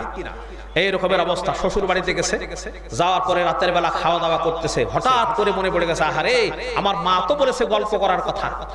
এখন জিজ্ঞেস করছে শ্বশুর আব্বাজান আপনার সঙ্গে তো একটা কথা ছিল। তো বলছে কি কথা? তো বলছে কথা আর কি আব্বাজান বলেন তো, আপনি কি বিবাহ করেছেন? বলে আশ্চর্য কথা, আরে আমি যদি বিবাহ না করি তুমি বউ পেলে কোথায়? তো বলছে তাও তো হইল রে ভাই। এই রকমের তো অবস্থা। সুতরাং ভালো করে শুনতে হবে আপনাদেরকে। ভাইয়েরা আমার, এইবার হযরত লোকমান হাকিম তার সন্তানকে তৃতীয় উপদেশ দিলেন। এবার শুরু হলো কিন্তু চতুর্থ উপদেশ। আমার বন্ধুগণ 4 নম্বর উপদেশ আল্লাহ রাব্বুল আলামিন বলেন, হযরত লোকমান হাকিম তার সন্তানকে বলেন, হে কলিজার টুকরা সন্তান শোনো, তোমাকে সফর করতে হবে। তুমি যখন সফর করবে, আগামী কালকে রেডি হয়ে চলে আসবে, তুমি সফর করবে, তারপরে তোমাকে আমি 3টি উপদেশ তোমাকে আমি দান করব। জোরে কোন সুবহানাল্লাহ। আমার ভাইয়েরা, এবার যখন সকাল হয়ে গেল, হযরত লোকমান পুত্র চলে আসলেন সফর করার জন্য। এবার তিনি বললেন আব্বা জান আপনি কি বলবেন তাড়াতাড়ি করে বলুন। সঙ্গে সঙ্গে হযরত লোকমান হাকিম তার সন্তানকে আবার জ্ঞান দিতে শুরু করে দিলেন। তিনি বললেন, কলিজার টুকরা সন্তান শোনো, যখন তুমি এখান থেকে চলে যাবে, অনেক দূরে চলে যাবে, যেতে যেতে অনেক দূরে যখন চলে যাবে, হঠাৎ করে একটা সমুদ্র তুমি দেখতে পারবে। ওই সমুদ্রের কাছে যাওয়ার সঙ্গে সঙ্গে তোমার দারুণ পিপাসা লেগে যাবে, কিন্তু খবরদার কলিজার টুকরা সন্তান, ওখানে তুমি খবরদার পানি পান করবে না। আর ওখানে একটা সমুদ্রের তীরে একটা বটগাছ দেখতে পারবে। ওই বটগাছের নিচে যদি ওই বটগাছের জায়গাটা সুন্দর আরাম উপযোগী জায়গা মনে হবে, ও কলিজার টুকরা সন্তান শোনো, খবরদার পানিও পান করবে না, আর ওখানে তুমি আরাম করবে না। কিন্তু একটা কথা, সেখানে যদি কোনো একটা বৃদ্ধ দরবেশকে তুমি যদি দেখতে পাও, আর ওই বৃদ্ধ দরবেশ যদি তোমাকে কিছু বলে, তাহলে অবশ্যই তুমি তা অক্ষরে অক্ষরে পালন করবে। আমার বন্ধুগণ, হযরত লোকমান পুত্র তিনি সবকিছুই শুনে নিলেন। এবার তিনি বললেন, তারপরে তুমি ওখান থেকে যখন আবার চলে যাবে, যেতে যেতে একটা গ্রাম চলে আসবে। ওই গ্রামে যখন তুমি যাবে, আমার পরিচয় পাওয়ার সঙ্গে সঙ্গে একটা তোমাকে দারুণ সম্মান করবে, তারা ভালো ভালো জিনিস তোমাদেরকে খাওয়াবে। এরপরে খাওয়ানোর পরে ওদের একটা অপরূপা কন্যা সন্তান, সুন্দরী কন্যা সন্তান আছে, ওই সন্তানকে দিয়ে তোমাকে বিবাহ দেওয়ার চেষ্টা করবে। ও আমার কলেজার টুকরা সন্তান, খবরদার তুমি ওই কন্যা সন্তানকে খবরদার বিবাহ করবে না। তারপরে তুমি ওখান থেকে চলে যাবে, আমি একজনের কাছ থেকে অনেক টাকা পাবো, আমার কাছে ধার খরচ করেছে কিন্তু লোকটা দেয় না। তুমি যখন চলে যাবে টাকা নিতে, যাওয়ার পরে যখন তুমি টাকা নিবে, তোমাকে সুন্দর সম্মান করবে এবং তোমাকে থাকার জন্য অনেক জেদ করবে, অনেক। খবরদার তুমি টাকা পয়সা বুঝে নেওয়ার পরে ওখান থেকে চলে আসবে, খবরদার তুমি তার কাছে কিন্তু রাত কাটাবে না। 3টি উপদেশ দিলেন। জোরে বলুন কয়টা? একটু সবাইকে বলতে হবে, জোরে বলুন কয়টা? একটু জোরে সরে জিকির করেন লা ইলাহা, আরো জোরে লা ইলাহা, লা ইলাহা ইল্লাল্লাহু মুহাম্মাদুর রাসূলুল্লাহ। আমার ভাইয়েরা, এবার যখন তিনি তিনটি উপদেশের কথা বললেন, আমার ভাইয়েরা বলেন তো এই তিনটি উপদেশের মানে কি হবে তা শোনার আগ্রহ কি আপনাদের আছে নাকি?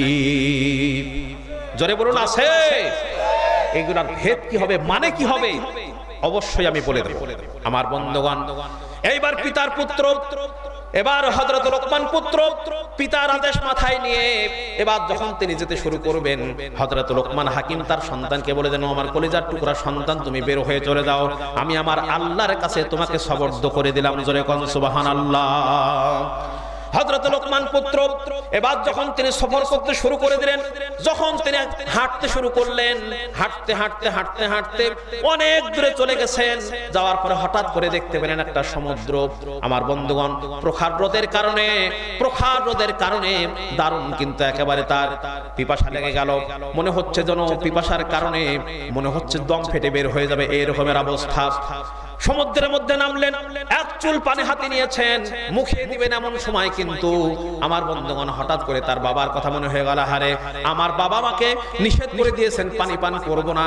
এবার তিনি যখন হেঁটে চলে যাবেন এমন সময় দেখতে পেলেন একটা বট গাছ। ওই বট গাছের কাছে সুন্দর ছায়া এবং সুন্দর আরাম উপযোগী জায়গা মনে হলো। মনে মনে চিন্তা করলেন, এখানে একটু আরাম করে নেই, কিন্তু কেমন করে করব, যেহেতু আমার বাবা আমাকে নিষেধ করে দিয়েছে, আরাম করা চলবে না। কি বলেন, কথা ঠিক কিনা? আমার বন্ধুগণ, এবার তিনি যখন হেঁটে চলে যাচ্ছেন, হঠাৎ করে এক দেখতে পেলেন একটা বৃদ্ধ দরবেশ ওখানে ঘুমিয়ে আছেন। এবার যখন তিনি হাঁটতে লাগলেন, বৃদ্ধ দরবেশ ডেকে ডেকে বলছেন, এই যুবক, মেহেরবানি করে একটু দাঁড়াও, আমি তোমার সঙ্গে একটু কথা বলবো, তুমি দাঁড়িয়ে যাও। আমার বন্ধুগণ, লোকমান পুত্র দাঁড়িয়ে গেলেন। এবার তিনি বললেন, যুবক শোনো, কি ব্যাপার, তুমি পানি খেতে নেমেছিলে, ওই সমুদ্রের মধ্যে যখন নামলে পানি খাওয়ার জন্য, তারপরে হঠাৎ করে তুমি পানি ফেলে দিয়ে তুমি আবার চলে যেতে শুরু করলে কেন? এবার তিনি বললেন, জনাব, আমার বাবা আমাকে নিষেধ করে দিয়েছেন, পানি খাওয়া চলবে না, এই জন্য কিন্তু আমি পিপাসা লেগেছে, তারপরেও কিন্তু আমি পানি খাচ্ছি না, আমার বাবার হুকুম মতো, এই জন্য হুকুম দিয়েছেন, সেই জন্য আমি পানি খেতে পারছি না, হুকুম দেন নাই। আমার বন্ধুগণ, এবার তিনি বললেন, তাহলে তুমি এখানে তো আরাম উপযোগী জায়গা, কেন তুমি আরাম করছো না? মেহেরবানি করে একটু আরাম করো। কয় না, সেটাও করতে পারবো না, আমার বাবা আমাকে নিষেধ করে দিয়েছেন, আমি এখানে কিন্তু আরাম করতে পারবো না। এবার তিনি বললেন, যুবক শোনো, তোমার বাবা তোমাকে এরকম কথা কি বলে নাই? বৃদ্ধ দরবেশ যদি তোমাকে কিছু বলে তাহলে অবশ্যই তুমি তা অক্ষরে অক্ষরে পালন করবে। তিনি বললেন, হ্যাঁ তা তো বলেছেন।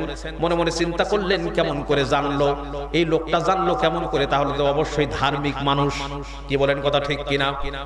অবশ্যই তিনি তো ধার্মিক মানুষ, কেমন করে জানলেন? এবার তিনি বললেন, যুবক শোনো, তাড়াতাড়ি করে পানি পান করে নাও, আর এখানে আরাম করো, যা কিছু হবে সবকিছু আল্লাহর পক্ষ থেকে, সবকিছু কিন্তু আমি তোমাকে বাঁচাবার চেষ্টা করব। জোরে কোন সুবহানাল্লাহ। আমার ভাইয়েরা, দরবেশের কথা শুনে এবার তিনি পানি পান করলেন, আর ওখানে বটগাছের নিচে আরাম উপযোগী জায়গা, ওখানে কিন্তু শোয়ার সঙ্গে সঙ্গে তিনি ঘুমিয়ে পড়লেন। কিন্তু দরবেশ শুয়ে গেল ঠিকই, কিন্তু সে ঘুমালো না, তার কিন্তু ঘুম নাই। আমার বন্ধুগণ, যখনই ঘুমিয়ে পড়েছে, ওই বটগাছের উপর থেকে একটা বিরাট বড় সাপ এসে লোকমান পুত্রকে দংশন করবে। এমন সময় সঙ্গে সঙ্গে তার ওই দরবেশের ব্যাগের মধ্যে ছিল কিন্তু একটা ছুরিটা বের করে সাপের মাথা বরাবর যখন মেরে দিল, আমার বন্ধুগণ, মাথা বরাবর মেরে দেওয়ার সঙ্গে সঙ্গে সাপটা একেবারে কেটে দুই টুকরা হয়ে গেল। সঙ্গে সঙ্গে লোকমান পুত্র ঘুম থেকে জাগৃত হয়ে গেলেন। এবার তিনি বললেন, ও যুবক শোনো, তোমার বাবা তোমাকে এখানে আরাম করতে নিষেধ করে দিয়েছিলেন, কেন তুমি কি তা জানো? কয় না, জানি না। এবার দরবেশ বললেন, শোনো যুবক, তোমার বাবা তোমাকে নিষেধ করেছেন আরাম করতে, এখানে দারুণ আরাম উপযোগী জায়গা, আর পানি খেলে পরে শরীরটা কিন্তু অলসের মতো হয়ে যাবে। যখন তুমি এখানে আরাম করবে, এখানে কত মানুষ আরাম করতে এসেছে, জায়গাটা ভালো, কিন্তু কত মানুষ আরাম করতে এসেছে, আরাম করতে এসে তারা জীবিত কিন্তু ফেরত যায় নাই। যারা এখানে আরাম করত, এই সাপটা এসে তাদেরকে দংশন করত, আর সঙ্গে সঙ্গে মানুষগুলো একেবারে দুনিয়ার থেকে চলে যেত, মৃত্যুবরণ করত। এরকম করে অনেক মানুষের জীবন চলে গেছে, যেহেতু এখানে একটা দারুণ বিপদের জায়গা, তোমার এই অবস্থা হয়ে যেতে পারে। এই জন্য তোমার বাবা তোমাকে এখানে আরাম করতে নিষেধ করে দিয়েছেন এবং তোমার বাবা তোমাকে এখানে পানি খেতে নিষেধ করে দিয়েছিলেন। জোরে কোন সুবহানাল্লাহ। আমার ভাইয়েরা, এবার যখন তিনি ওখান থেকে এই কথা বলার পরে নিশ্চয়ই আপনাদের মনে আছে ওই সাপের মাথাটা নিয়ে অর্পণ করলেন, তার ব্যাগের মধ্যে তিনি এবার সাপের মাথাটা রেখে দিলেন। আমার বন্ধুগণ এবার বললেন, যুবক শোনো, তুমি যদি তোমার সঙ্গে যদি আমাকে সফর করতে যদি নিয়ে যাও তাহলে অবশ্যই তোমার সঙ্গে আমি একটু সফর করব। আমার বন্ধুগণ তিনি বললেন, হ্যাঁ জনাব, অবশ্যই যদি আপনি আমার সঙ্গে থাকেন তাহলে আমার দারুণ ভালো হবে। ছিলেন মাত্র একজন, এখন হয়ে গেল কয়জন? একটু কথা বলতে হবে, জোরে বলুন কয়জন? আমার ভাইয়েরা, দুইজন হয়ে গেল। এবার দুইজনে একসঙ্গে যেতে যেতে অনেক দূরে যখন চলে গেল, হঠাৎ করে একটা গ্রাম চলে আসলো। ওই গ্রামের লোকজন যখন গ্রাম চলে এসেছে, ওই গ্রামে যাওয়ার সঙ্গে সঙ্গে লোকমান হাকিমের পরিচয় পাওয়ার সঙ্গে সঙ্গে লোকমান পুত্র এবং দরবেশকে দারুণ সম্মান করতে শুরু করে দিল। ভালো ভালো জিনিস তাদেরকে খাওয়ালো এবং এক পর্যায়ে ওই অপরূপ কন্যা সন্তানকে দিয়ে ওই লোকমান পুত্রকে দিয়ে বিবাহ দেওয়ার জন্য কিন্তু চেষ্টা করলো। আমার বন্ধুগণ, সঙ্গে সঙ্গে লোকমান পুত্র বললেন, না, কখনোই কিন্তু আমি বিবাহ করতে পারবো না, আমি কখনোই বিবাহ করতে পারবো না। এবার দরবেশ বললেন, কেন যুবক? যেহেতু তোমাকে বিবাহ করতে বলছে, আরে তো অপরূপা সুন্দরী, আর তুমি যদি একে বিবাহ করে নাও তাহলে কিন্তু টাকা পয়সা, সোনা দানা, লালমন মুক্তা জহরত অনেক কিছু পেয়ে যাবে। তুমি এটা কেন তুমি এটা মিস করবে? একে তো অপরূপা সুন্দরী, দুই নম্বরে হলো অনেক ধন সম্পদ পেয়ে যাবে, সুতরাং তুমি কেন এটা মিস করবে? তুমি তাকে বিবাহ করে নাও। তিনি বললেন, না, আমি করতে পারবো না। আমরা হলে ছাড়তাম নাকি? কি বলেন, ছাড়তাম? আমরা হলে আগে বলতাম ঠিক আছে করব। কি বলেন, কথা ঠিক কিনা? এই জন্য আমি দৃষ্টান্ত দিতে গিয়ে বলি যে একবার এক শিক্ষক আর এক ছাত্র কোথাও যাচ্ছিল, যেতে যেতে শিক্ষকের দারুণ পিপাসা লেগে গেল। এখন শিক্ষক তার ছাত্রকে বলছে, এই দারুণ পিপাসা লেগে গেল, সরকারি ডাবের গাছ একটা ডাব পারতো?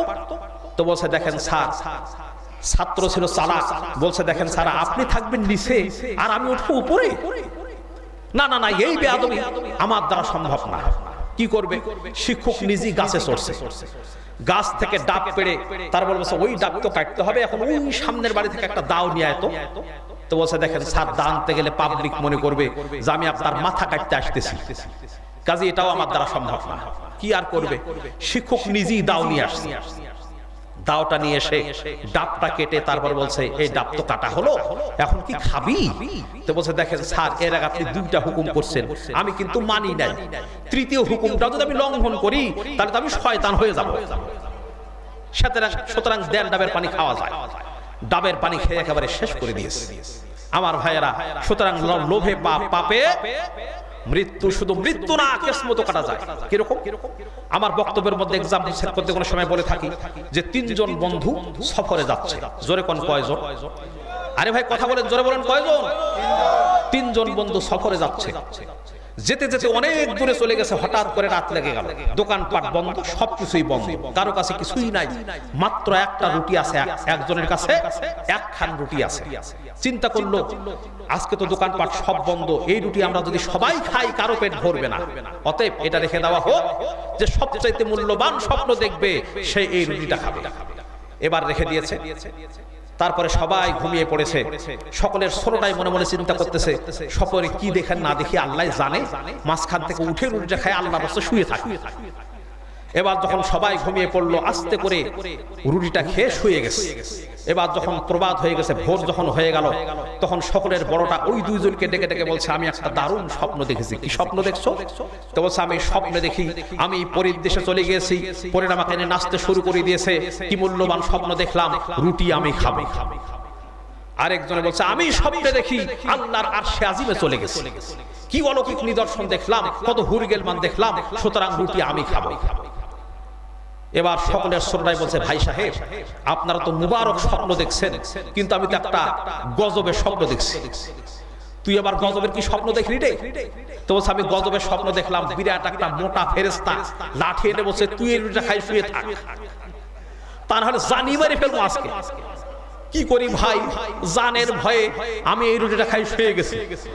আশ্চর্য কথা, তাহলে তো রুটি নাই রে। তো আমাদেরকে ডাক দিলি না? তো বলছে দেখেন ভাই, আপনারা একজন গেছেন আরশে আজিম, আরেকজন গেছেন পরীর দেশে, আমি অনেক খোঁজাখুঁজি করছি, পাই নাই। আমার বন্ধুগণ, রুটি খাওয়ার জন্য অনেক ফন্দি জুটলো, রুটি তাদের কপালে জুটলো, জোরে বলুন জুটলো। আচ্ছা, আপনারা ওয়াজটা কি গোটাই শুনবেন? জোরে বলুন শুনবেন? আজকে কতক্ষণ থাকতে পারেন আপনারা? সারা রাত? সুবহানাল্লাহ। কিন্তু সারা রাত আপনি থাকবেন, টুক করে আমি চলে যাব। আমার বন্ধুগণ, আমার একটা লিমিটেড টাইম আছে। এই যে আপনারা থাকবেন, আলহামদুলিল্লাহ, কারা কারা থাকবেন কোরআনের এই মাহফিলে একটু হাত উঁচু করে দেখান তো আল্লাহকে। আপনারা কারা কারা থাকবেন এই যে কোরআনের কারিমকে সামনে নিয়ে? আপনারা বলেন কারা কারা থাকবেন এই আখিরি মুনাজাত না হওয়া পর্যন্ত আপনারা থাকবেন? রাজি আছেন? জোরে বলুন রাজি আছেন? হাত উঁচু করেন, হাত উঁচু করেন, হাত উঁচু করেন। দেখেন আপনার সামনে কারা হাত উঁচু করেন না, পিছনে কারা হাত উঁচু করেন না, দেখেন আপনারা। জোরে নারায়ে তাকবীর, নারায়ে তাকবীর। আল কোরআনের আলো এই ঘরে ঘরে তার সর্বনাশ হয়ে গেছে। এবার আল কোরআনের আলো, এটা একটু ধীরে হলো কোন, সামনে কি র্যাপটাপ আছে নাকি? আল কোরআনের আলো, সংসদে জালো। আল কোরআনের আলো, জোরে বলেন সংসদে জালো। নারায়ে তাকবীর, মারহাবা। খুশি হয়ে গেছে, খুশি হয়ে গেছে, আল্লাহু আকবার। এই যে আপনারা ওয়াদা করলেন, দেখলো কে, শুনলো কে, তারপরে যদি চলে যান তাহলে কিন্তু আপনারা কি সেটা আমি আর বললাম না। খবরদার কিন্তু যাবেন না, ওয়াদা করেছেন। আচ্ছা, আমি আমি আমি পড়বো, এটা আমার পজিশনে আছে। সুতরাং আমি বলতেছিলাম যে বিবাহ করার কথা তিনি বলেছেন। কি বলেন, কথা ঠিক কিনা? কিন্তু তিনি বিবাহ করতে চাচ্ছেন না। আমার ভাইয়েরা, যুবক যুবতীর যখন তারিখ হয়ে যায়, বিয়ের তারিখ যখন হয়ে যায়, যুবকের হুকুম হয় না, যুবতীর হুকুম হয় না, ছেলের হুকুম হয় না, মেয়ের হুকুম হয় না।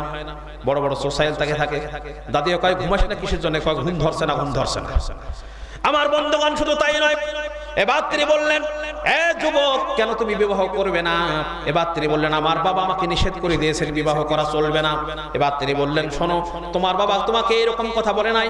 বৃদ্ধ দরবেশ যদি তোমাকে কিছু বলে তাহলে অবশ্যই তুমি তা অক্ষরে অক্ষরে পালন করবে। তিনি বললেন, হ্যাঁ তা তো বলেছে, তাহলে তুমি আমার কথা মানছো না কেন? বিবাহ করে নাও। এবার তিনি বিবাহ করে নিলেন।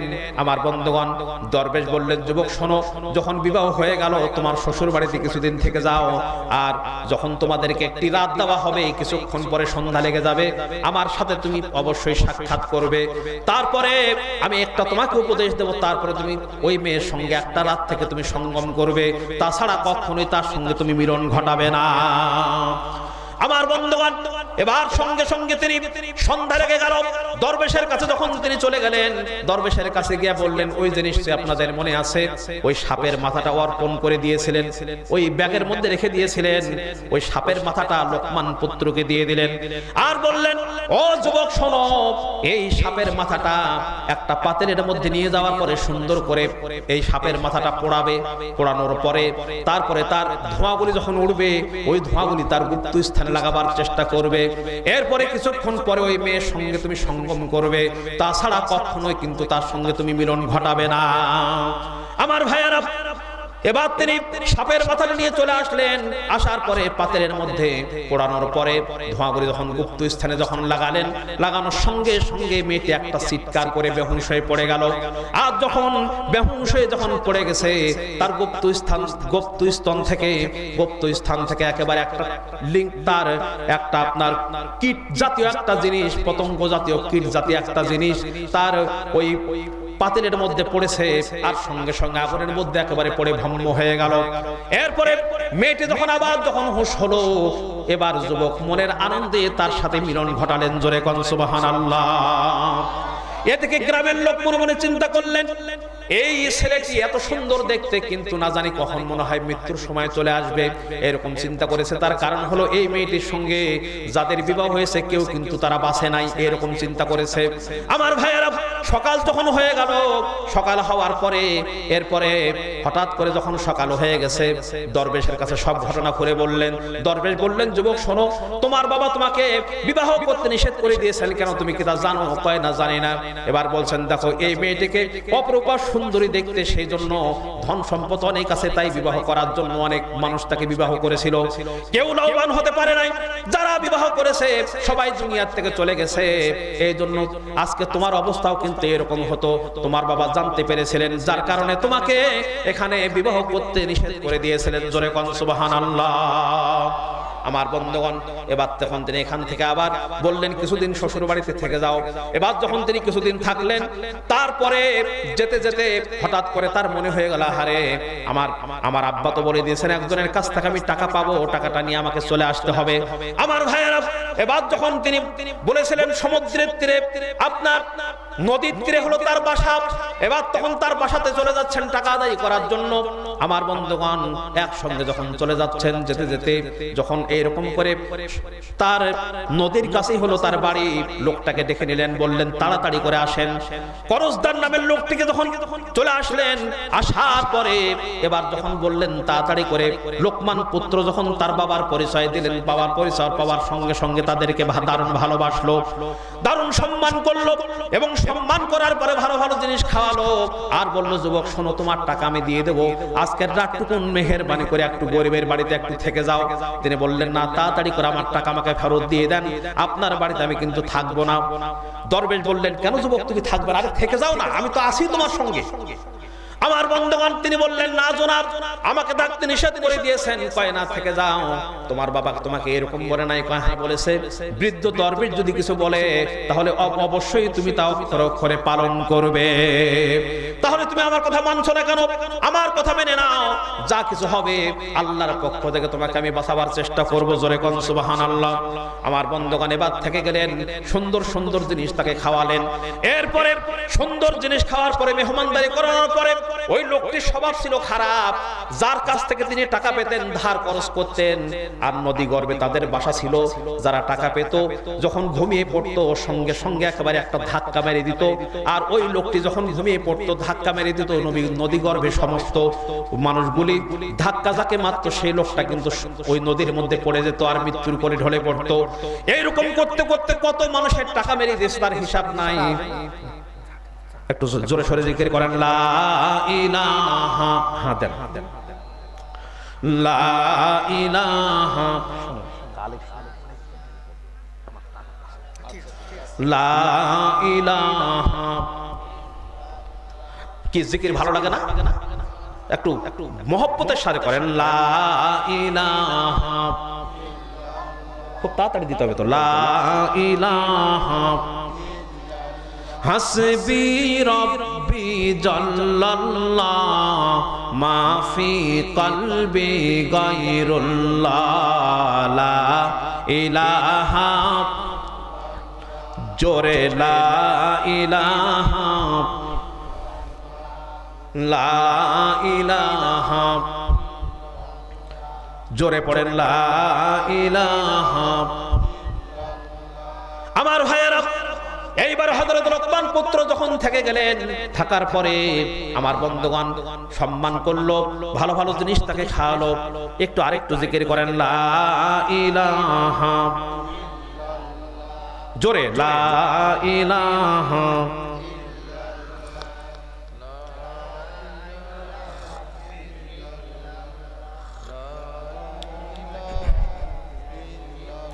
জোরে পড়েন, লা ইলাহা, লা ইলাহা ইল্লাল্লাহ মুহাম্মাদুর রাসূলুল্লাহ। জোরে বলুন, সাল্লাল্লাহু আলাইহি ওয়াসাল্লাম। আমার ভাইয়েরা, এবার লোকমান পুত্র যখন থেকে গেলেন, দারুণ মেহমানদারি করলো, কিন্তু লোকটার স্বভাব ছিল খারাপ।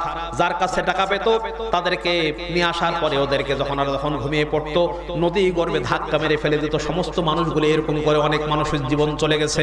মনে মনে চিন্তা করলো, লোকমান পুত্রের ব্যাপারে এই কাজটাই করব। আমার বন্ধুগণ এরকম চিন্তা করলো, কিন্তু বলেন তো বাঁচাবার মালিক কে? আল্লাহর নাম নিতে ভয় আছে নাকি? লজ্জা আছে? শরম আছে? তাহলে গলা আটকা আসে কেন?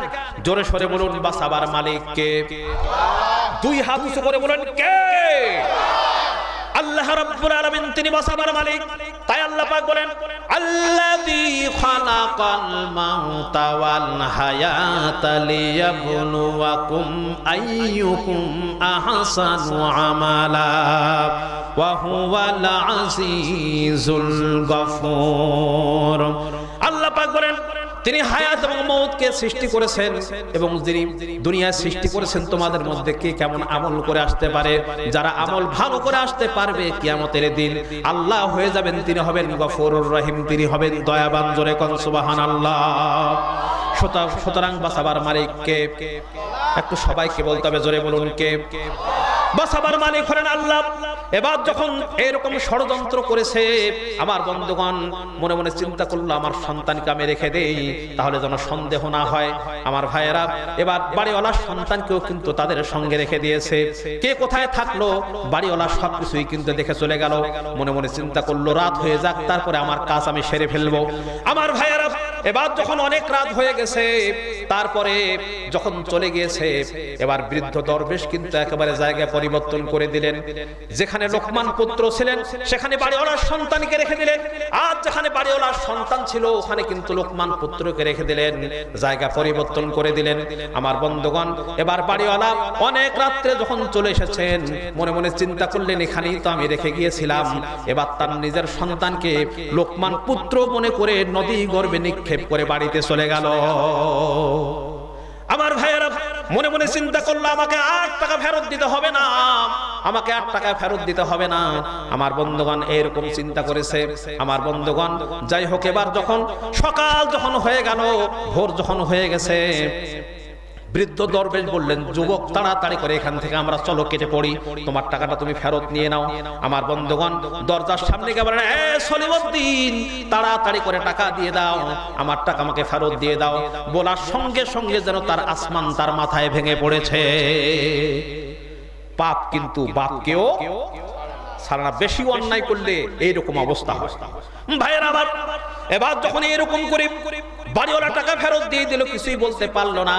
এবার যখন বাড়িতে চলে আসলো, টাকা নিয়ে যখন আবার শ্বশুর বাড়িতে চলে আসলো, বৃদ্ধ দরবেশ বললেন যুবক শোনো, তোমার শ্বশুর বাড়িতে আর একটু কিছুদিন থেকে নাও, তারপরে কিন্তু একসঙ্গে চলে যাব। আমার বন্ধুগণ বলেন তো, বারবার যিনি এরকম করে বারবার এত উপকার করতেছেন, ওই লোকটির পরিচয় কি? তার পরিচয় কি? তার শোনার আগ্রহ কি আপনাদের আছে নাকি? জোরে বলুন আছে? আমি অবশ্যই বলে দেব। আমার বন্ধুগণ, এবার লোকমান পুত্র কিছুদিন শ্বশুর বাড়িতে থেকে গেলেন।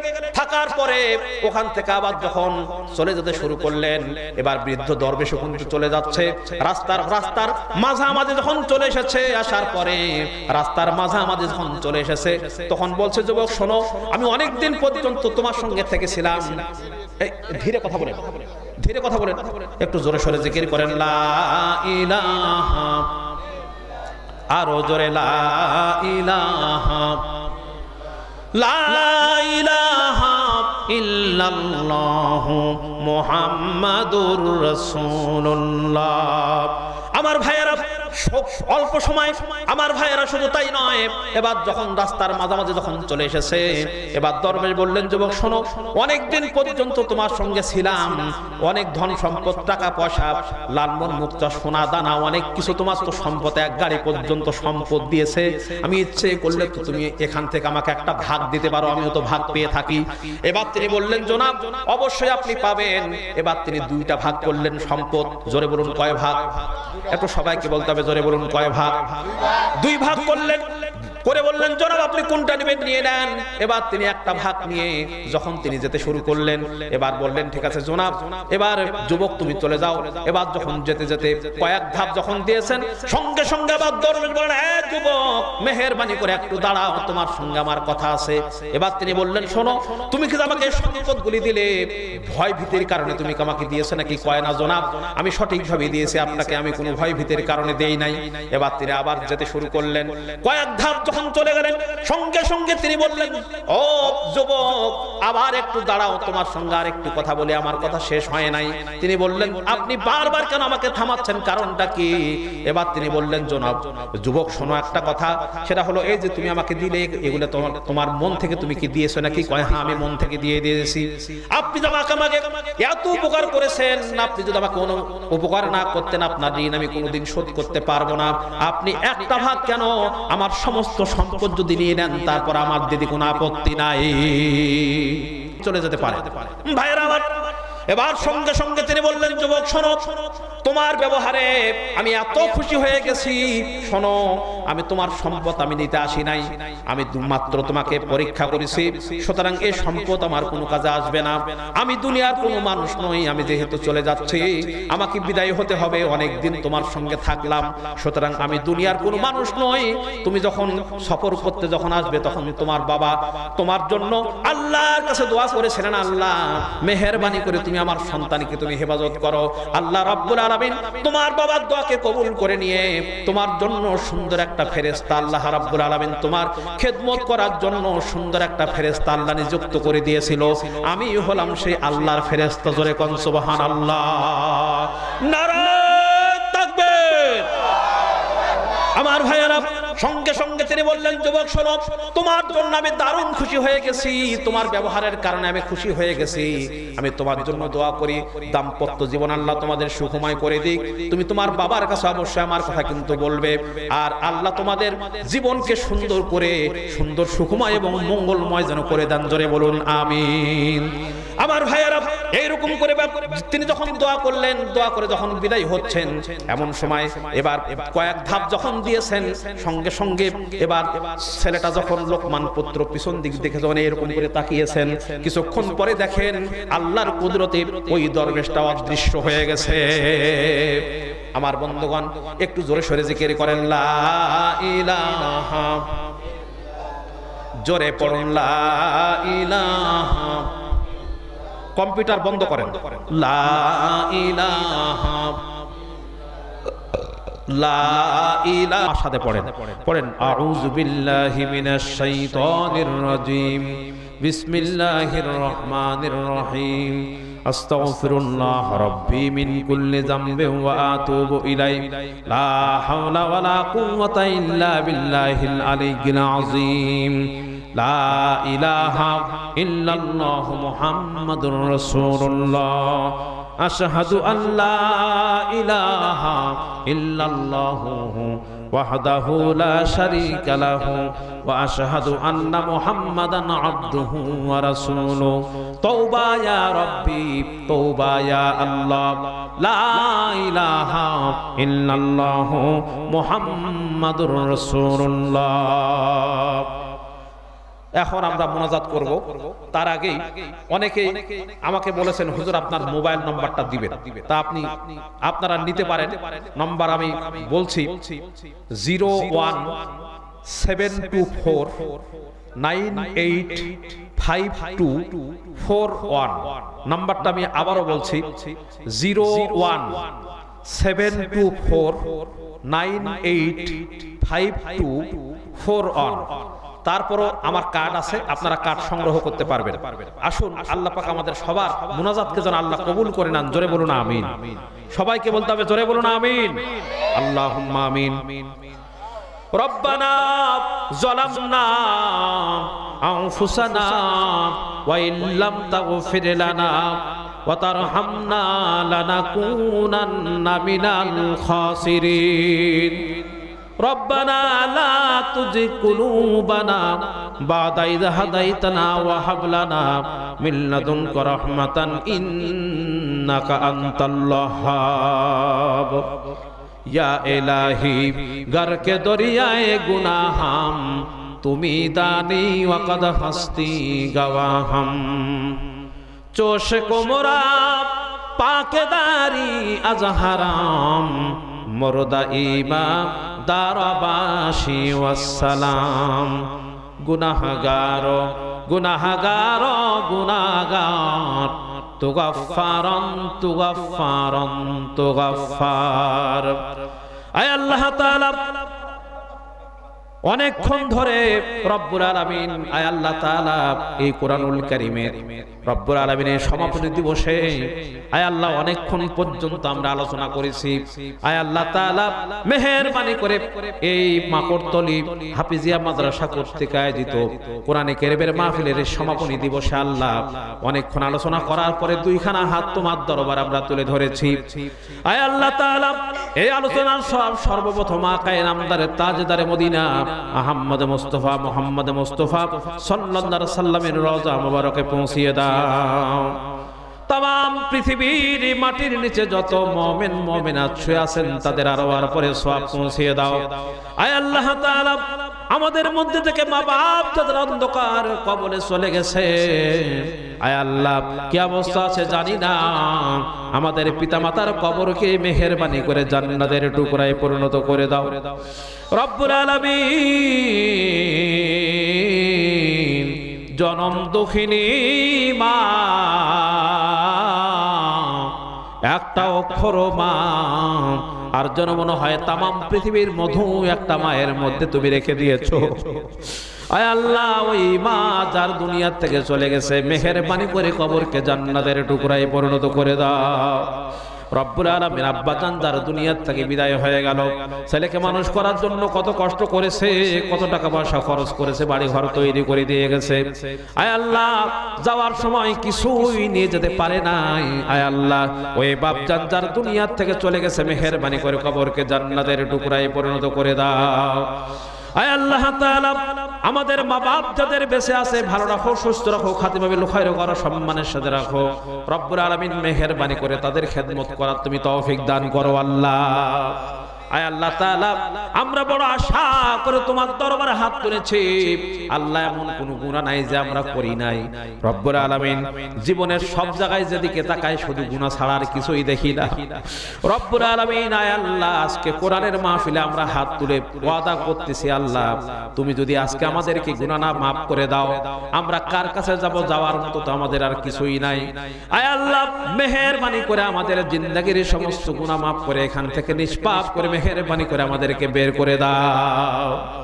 আয় আল্লাহ তাআলা কিয়ামতের দিন, যেই দিন পায়ের নিচে হবে তামার মতো মাটি, আর মাথার উপরে প্রচন্ড সূর্যের কিরণ হবে, তাপের চোটে মানুষের মাথা চাঁদে ফেটে ফেটে মগজগুলো গুলো গুলো পড়তে থাকবে, জিহ্বাটা কুকুরের মতো ঝুলে নাভিস্থল পর্যন্ত পড়ে যাবে, ময়দানে সারা পড়বে পানি পানি বলে আল্লাহ।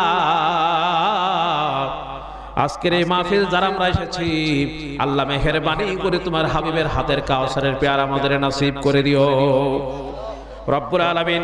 আয় আল্লাহ তোমার হাবিব বলেছেন 3000 বছর ধরে জাহান্নামের আগুন উত্তপ্ত করা হয়েছে, রক্ত মাংস আলা শরীর নিয়ে জাহান্নামের আগুন সহ্য করতে পারবো না বাবু। আয় আল্লাহ ওই জাহান্নাম হারাম করে সেই জান্নাত আমাদেরকে দান করো, যেই জান্নাতের মধ্যে তোমার হাবিব বসে থাকবে।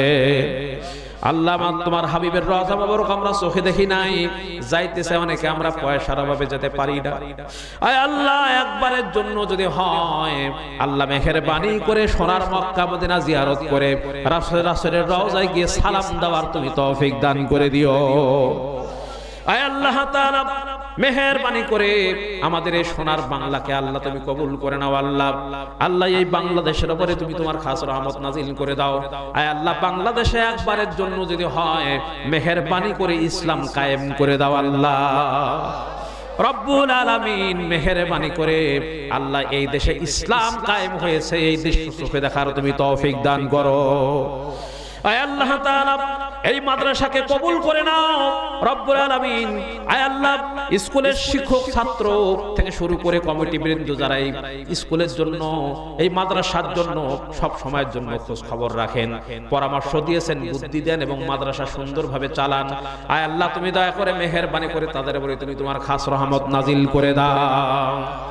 আয় আল্লাহ তাআলা বিশেষ করে আল্লাহ আমার মা বোনেরা ভাইয়েরা অনেক দান করেছেন, আয় আল্লাহ তাআলা মেহেরবানি করে সকলের দানকে আল্লাহ তুমি মঞ্জুর করে নাও রব্বুল আলামিন। আয় আল্লাহ তাআলা অনেকে টাকা দিয়েছে, পয়সা দিয়েছে রব্বুল আলামিন। আয় আল্লাহ মেহেরবানি করে তাদের সকলকে ঈমান দিয়ে তুমি ভরে দাও আল্লাহ। আয় আল্লাহ জানি না আমাদের জীবনের শেষ মোনাজাত হয়ে যেতে পারে এটা। রব্বুল আলামিন আয় আল্লাহ জীবনের জীবনের শেষ গোসলের জন্য আয় আল্লাহ কোন সাবান আমাদের জন্য, কোন মার্কেটে কোন সাবান উপস্থিত হয়ে গেছে আমরা জানি না। রব্বুল আলামিন জীবনের শেষ গোসল, জীবনের শেষ সাদা কাফনের জন্য সাদা কাফনের কাপড় কোন মার্কেটে উপস্থিত হয়ে গেছে আমরা জানি না। আয় আল্লাহ যখন আমাদের মৃত্যু আসবে, আজরাইলের ভয়ঙ্কর চেহারা না দেখিয়ে, চরম ভয়ঙ্কর চেহারা না দেখিয়ে আল্লাহ মেহেরবানি করে তোমার রাসূলের সুন্দর চেহারা দেখতে দেখতে আল্লাহ আমাদের সকলের আল্লাহ ঈমানের সঙ্গে আল্লাহ তুমি মওত দান করে দিও রব্বুল আলামিন। আয় আল্লাহ তাআলা সকলের প্রার্থনাকে আল্লাহ তুমি মঞ্জুর করে নাও আল্লাহ। এই মাদ্রাসাটা কিয়ামত পর্যন্ত যেন কবুল হয়ে থাকে আল্লাহ তুমি কবুল করে নাও আল্লাহ। কিয়ামত পর্যন্ত তুমি মাদ্রাসা কবুল করে নাও আল্লাহ। এখান থেকে এই মাদ্রাসা ওসিলা করে এই গ্রামের উপরে তুমি তোমার খাস রহমত নাজিল করে দাও আল্লাহ রব্বুল আলামিন। সকলের প্রতি তুমি তোমার খাস রহমত নাজিল করে দাও আল্লাহ। সকলকে রহমত দিয়ে মালামাল করে দাও রব্বুল আলামিন। প্রতি বছর জন্য এরকম কোরআন কারীমের মাহফিল জন্য হতে পারে আল্লাহ তুমি তৌফিক দান করো আল্লাহ। আয় আল্লাহ যেটা আমাদের জন্য ভালো সেটা আমাদেরকে দান করে দাও। সমস্ত খারাপের হাত থেকে আল্লাহ আমাদেরকে হেফাজত করো। আমি মুনাজাতের মধ্যে আপনাদের কাছে দোয়া চাই। আমি আপনাদের ছোট্ট একজন ভাই, একটা ছোট্ট গোলাম। প্রতিদিন এরকমের আলোচনা করতে হয়। এরকম আলোচনা করতে কণ্ঠস্বরের যা স্বাস্থ্যের দরকার এবং সুরের দরকার, আল্লাহ এরকম কণ্ঠস্বর এবং সুর আল্লাহ পাক যেন দান করে দেন। আর আরেকটি দোয়া আপনাদের কাছে চাই। আমার আল্লাহ একটা পুত্র সন্তান দান করেছেন। আমি নিয়ত করেছি আল্লাহ এই সন্তান যদি হয় আমি আলেম বানাবো। আপনারা দোয়া করেন যাতে করে আমার এই সন্তানটাকে যেন আলেমে হক্কানি আল্লাহ পাক বানিয়ে দেন। দেলাওয়ার হোসেন সাইদির মতো যেন আলেম বানাতে পারি, একটু দোয়া করো। আয় আল্লাহ মেহেরবানি করে দেলাওয়ার হোসেন সাইদিকে তুমি জান্নাতবাসী করে দিও আল্লাহ। আয় আল্লাহ তাআলা তুমি মেহেরবানি করে, কত মুসলমান তিনি করেছেন আল্লাহ, তুমি মেহেরবানি করে এই মুসলমান করার কারণে তুমি তাকে নাজাত দিয়ে দিও আল্লাহ। আয় আল্লাহ এই বিশ্বাস নিয়ে হাত নামাচ্ছি, আমাদের সকলের প্রার্থনাকে তুমি মঞ্জুর করেছো। আয় আল্লাহ তুমি মেহেরবানি করে যে যা ইচ্ছা আপনাদের আল্লাহর কাছে চেয়েছে মন থেকে চেয়ে নেন। আজকে যা চাইবেন আল্লাহ দিয়ে দিবেন ইনশাআল্লাহ। চেন আল্লাহর কাছে কি কিছু চান, কোন মানে দুঃখ নিয়ে এসেছেন আল্লাহর কাছে বলেন, কেঁদে কেঁদে বলেন, আল্লাহ কবুল করে নেবেন ইনশাআল্লাহ। আয় আল্লাহ তাআলা তোমার বান্দারা, আয় আল্লাহ বান্দা বান্দিরা মনে মনে কি চাই আল্লাহ তুমি ছাড়া কেউ জানে না রব্বুল আলামিন। আয় আল্লাহ যারা মনে মনে যা চেয়েছেন আল্লাহ মেহেরবানি করে সকলকে দান করে দিও। আয় আল্লাহ মেহেরবানি করে যা কিছু আলোচনা করেছে আল্লাহ আমাদের সবাইকে আমল করার তৌফিক দান করো আল্লাহ। আয় আল্লাহ তাআলা বিশেষ করে রব্বুল আলামিন, আয় আল্লাহ তাআলা আমার ভাইয়েরা যারা এসেছেন সবাইকে ঈমান দিয়ে তাদের মন মস্তিষ্ক আল্লাহ তুমি ধোলাই করে দিও। রব্বির হামহুমা কামা রব্বায়ানি সগীরা পড়েন সবাই, রব্বির হামহুমা কামা রব্বায়ানি সগীরা। আল্লাহুম্মা নাব্বির কুলুবানা বিনুরিল কুরআন ওয়া যায়্যানা খুলুকুনা বিজিনাতিল কুরআন ওয়া নাজ্জিনা বিন নারি বিল কুরআন ওয়া আদখিলনাল জান্নাতা বিল কুরআন। আল্লাহুম্মা ফিদ দুনিয়া করিনান ওয়া মিনাল কবরি মাউনিসান ওয়া আলা সিরাতি নূরা। ইয়া রব करम तू अगर करे ओ बात दे जुबा को जो दिल पर असर करे। रब्बना तकब्बल मिन्ना इन्नका अंतस समीउल अलीम व तुब अलैना इन्नका अंतत तव्वाबुर रहीम। सुबहान रब्बिका रब्बिल इज्जति अम्मा यसिफून व सलामुन अलल मुरसलीन अल्हम्दुलिल्लाहि रब्बिल आलमीन। व जअल आखिर कलिमतना इंदल मौति ला इलाहा इल्लल्लाहु मुहम्मदुर रसूलुल्लाह। अस्सलामु अलैकुम व रहमतुल्लाह।